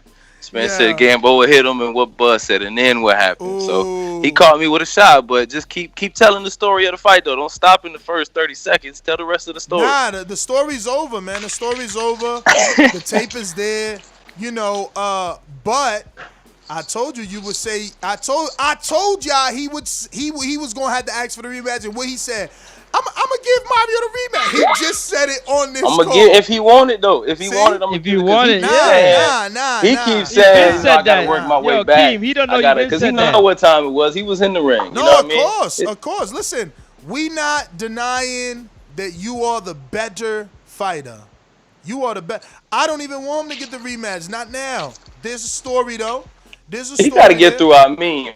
Exactly. 6'3". Exactly. Shout out to Amin out here getting that work with Big Ness and Doomy. You know what I mean? He's supposed to hit me up. He still didn't, but I'm ready whenever he's ready, man. Especially this week.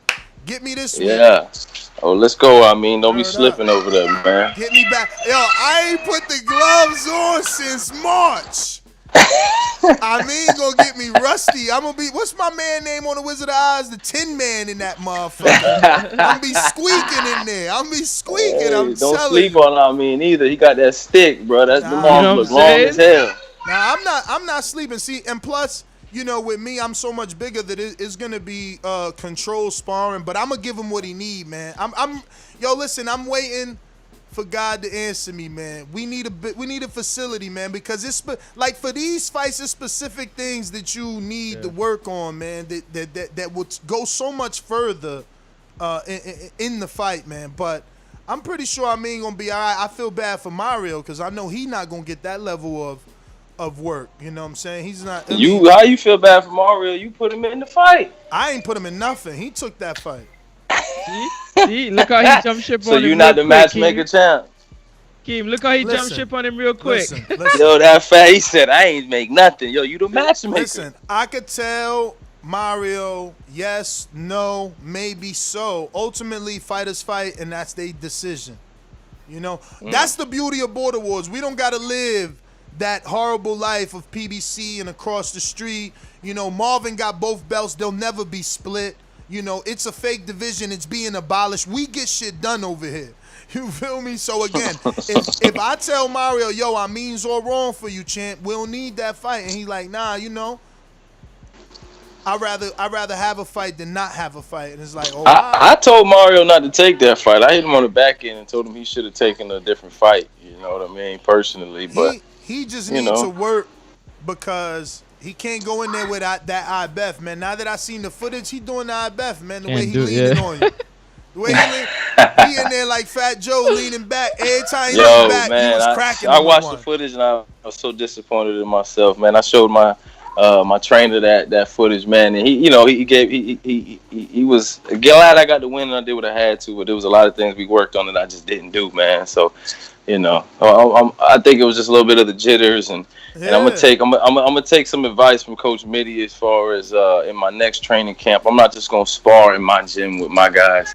I'm gonna try to get out there and hit different gyms and go get different looks, and you know, just because I think that's big, man. Like, you know, showing up to Steve Cunningham's gym, I realized, like, damn, yo, this is different. Like, I only sparred in my gym. I only sparred in my ring. I sparred the same, you know, circle of 5 to 6 guys. So you get comfortable after so many rounds. You start to know this person. Yeah. And you know what I mean? It just, you fall into a groove. Yeah. And then I got thrown out there in Pittsburgh, and I'm like, damn, yo, this is all new to me. I mean, I if you could get it, that's always great. But you could also you could also create that in your gym. Cause like after my Hayes fight, I showed terrific the footage.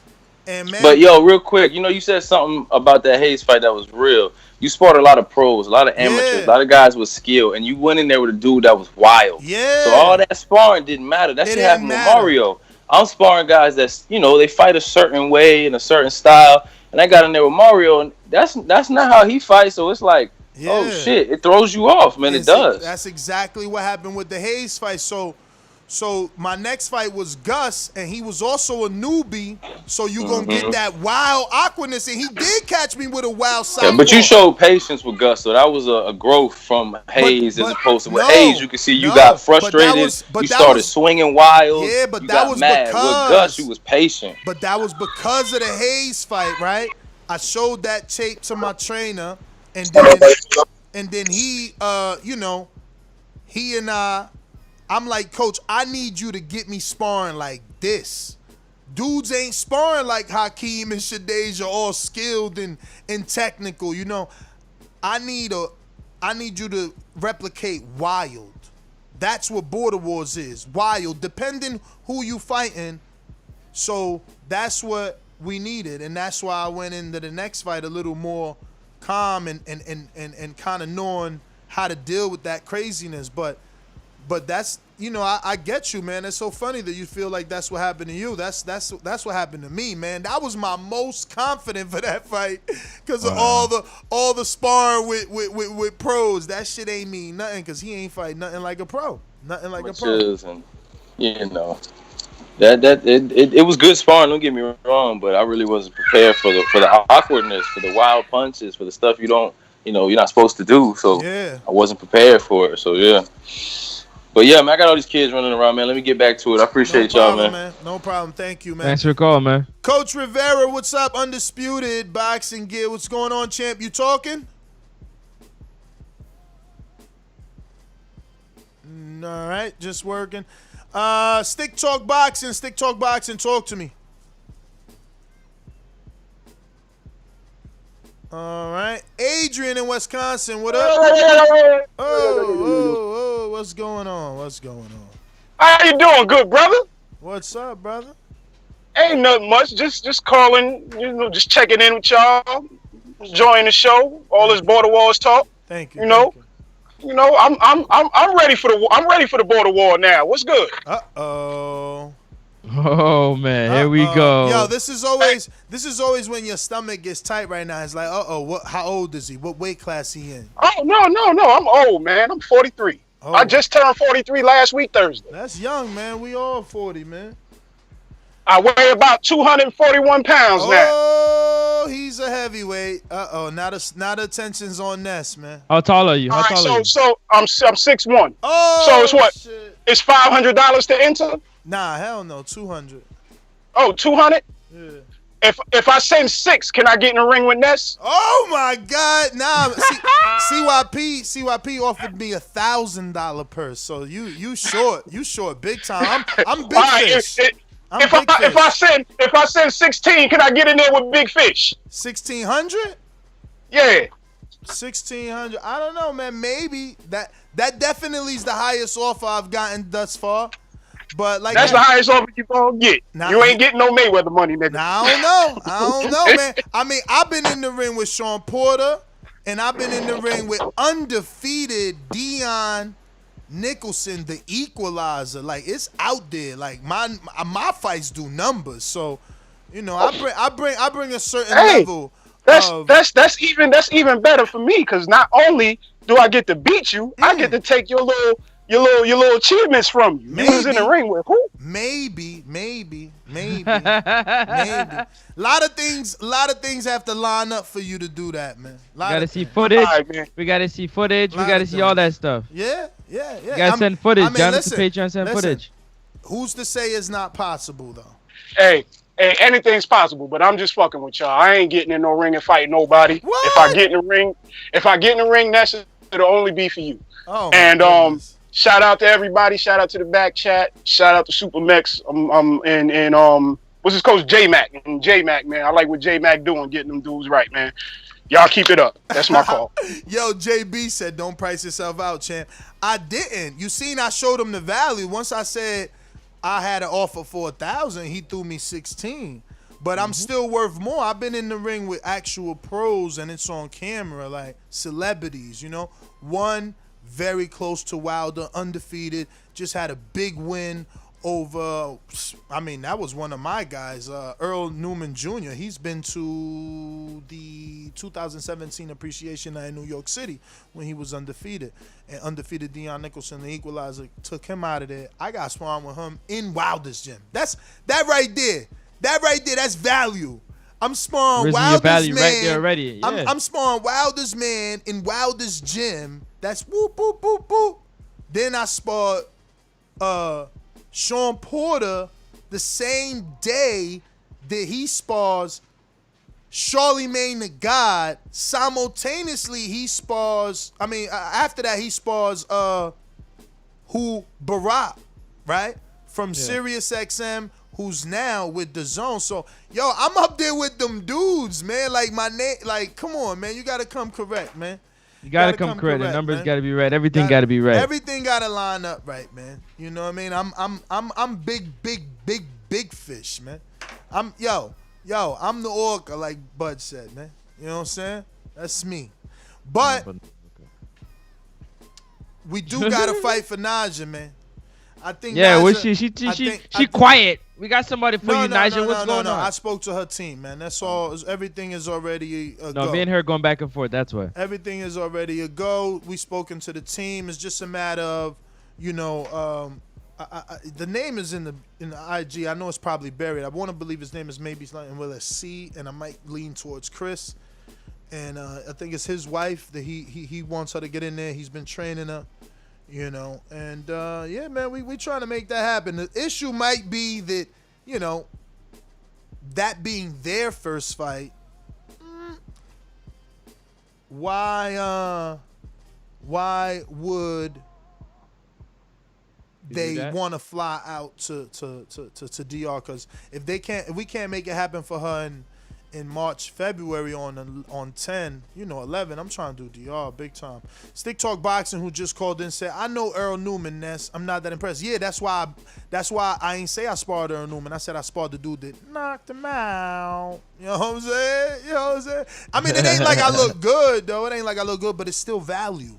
That adds to the clout. Like, you know what I'm saying? That adds to the clout score, and the clout score adds to the eyeballs, and the eyeball adds to the pay-per-views, man. Patreon pay-per-views, baby.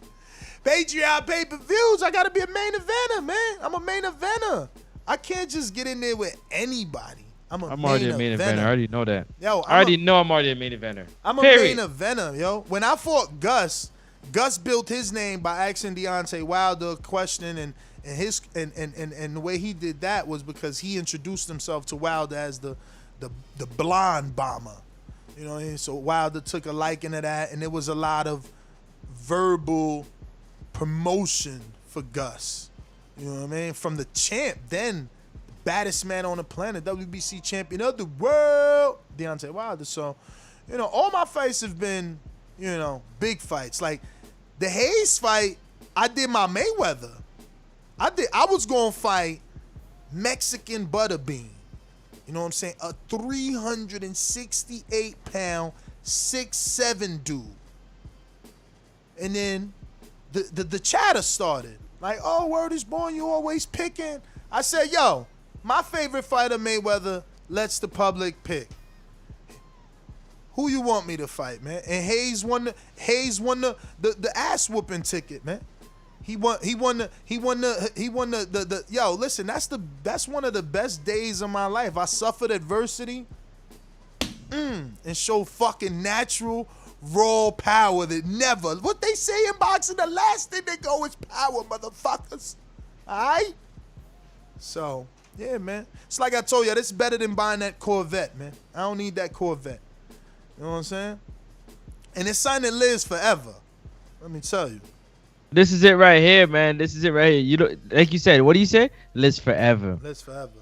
Lives forever. Timeless. You can always talk about it. Listen, I love it so much. It's like I would love to have my own spot with a ring. You know what I'm saying? My own location, because that's how much I love it.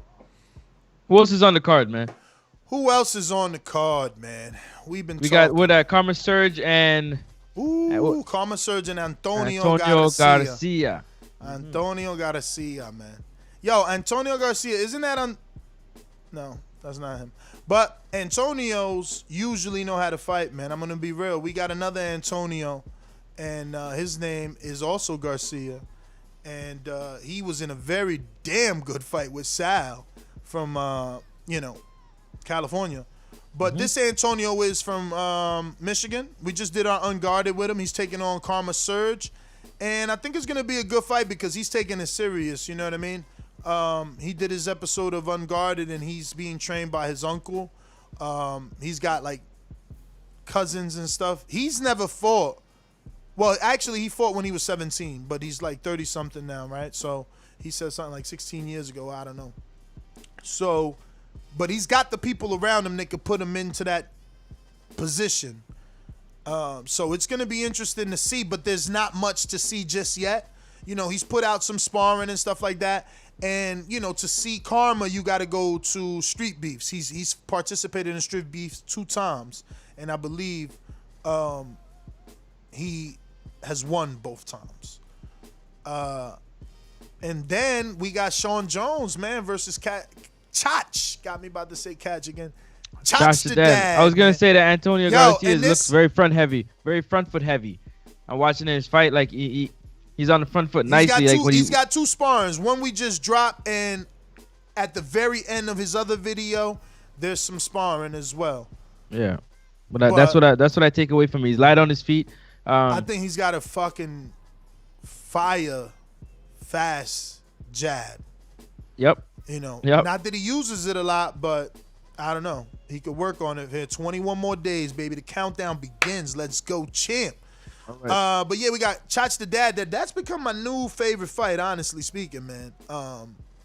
Damn. That's gonna be a good fight. Him and Shawn gonna be fireworks, man. Him and Shawn's gonna be fireworks. I already know.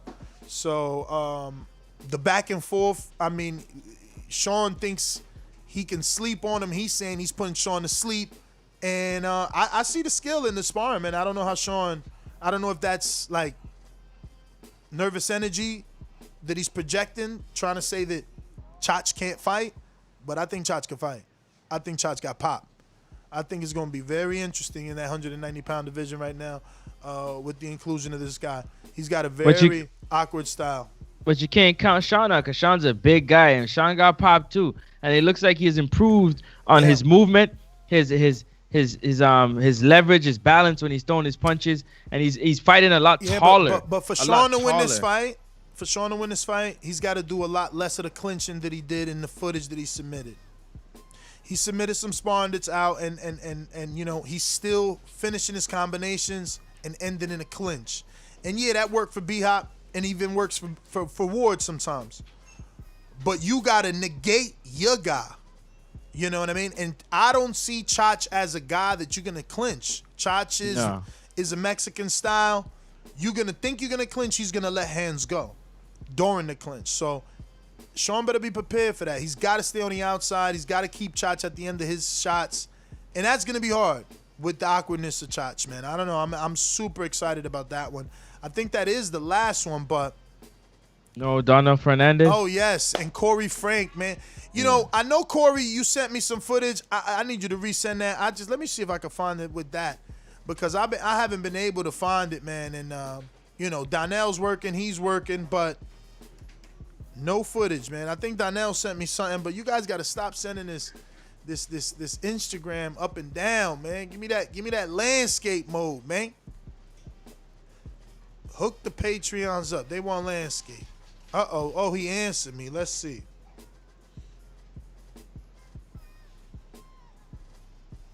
Okay, so they doing. Let's see. It's Border Wars 10. He willing to do. He can't do right now. He can't do it right now. With Corrie? Nah, the big heavyweight. Oh, GGG. GGG champ. He ready to pay right now. He said, I want in. I'm an iPhone user. I want in the chat. Let's go, champ. Let me go to JT, man. I never got to go to you. JT, what's up? I guess we can lock that in for next season, JT. Next season, man. He's available for Border Wars 10. Let me see here. We got... Let's lock it in. Buckle up. Like a nice guy, but you're really a piece of shit. Hey, come on. No, that was a piece of fuck you. That was a piece of shit. You know, we're doing live TV. Man, I don't care. What you gonna do about it? I'm telling this mother. Why do you have to talk like that? Well, I'm talking to you the way I want to talk to you.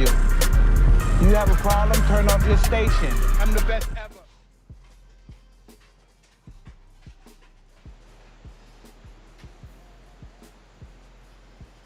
Oh, he said he can do it now if you got to fight, yo. Who? GGG. Oh, we got to fight, GGG. I told you, send the tape. I hit you up on Patreon. Send the footage. All we need is footage. All we need is footage, and we got to fight for December. Give me the footage. Give me the footage. All right, that's everybody. And that's GTO, Instagram, and Twitter. Catch us for the live fight chat tonight. Terrence Bud Crawford versus Kilbrook. It's going down. You already know what it is. NEXUP Sports Talk. Next up, Sports Talk. Check me out. We'll see you on the live fight chat later on. Thank you to the man upstairs for another one. We out. Peace.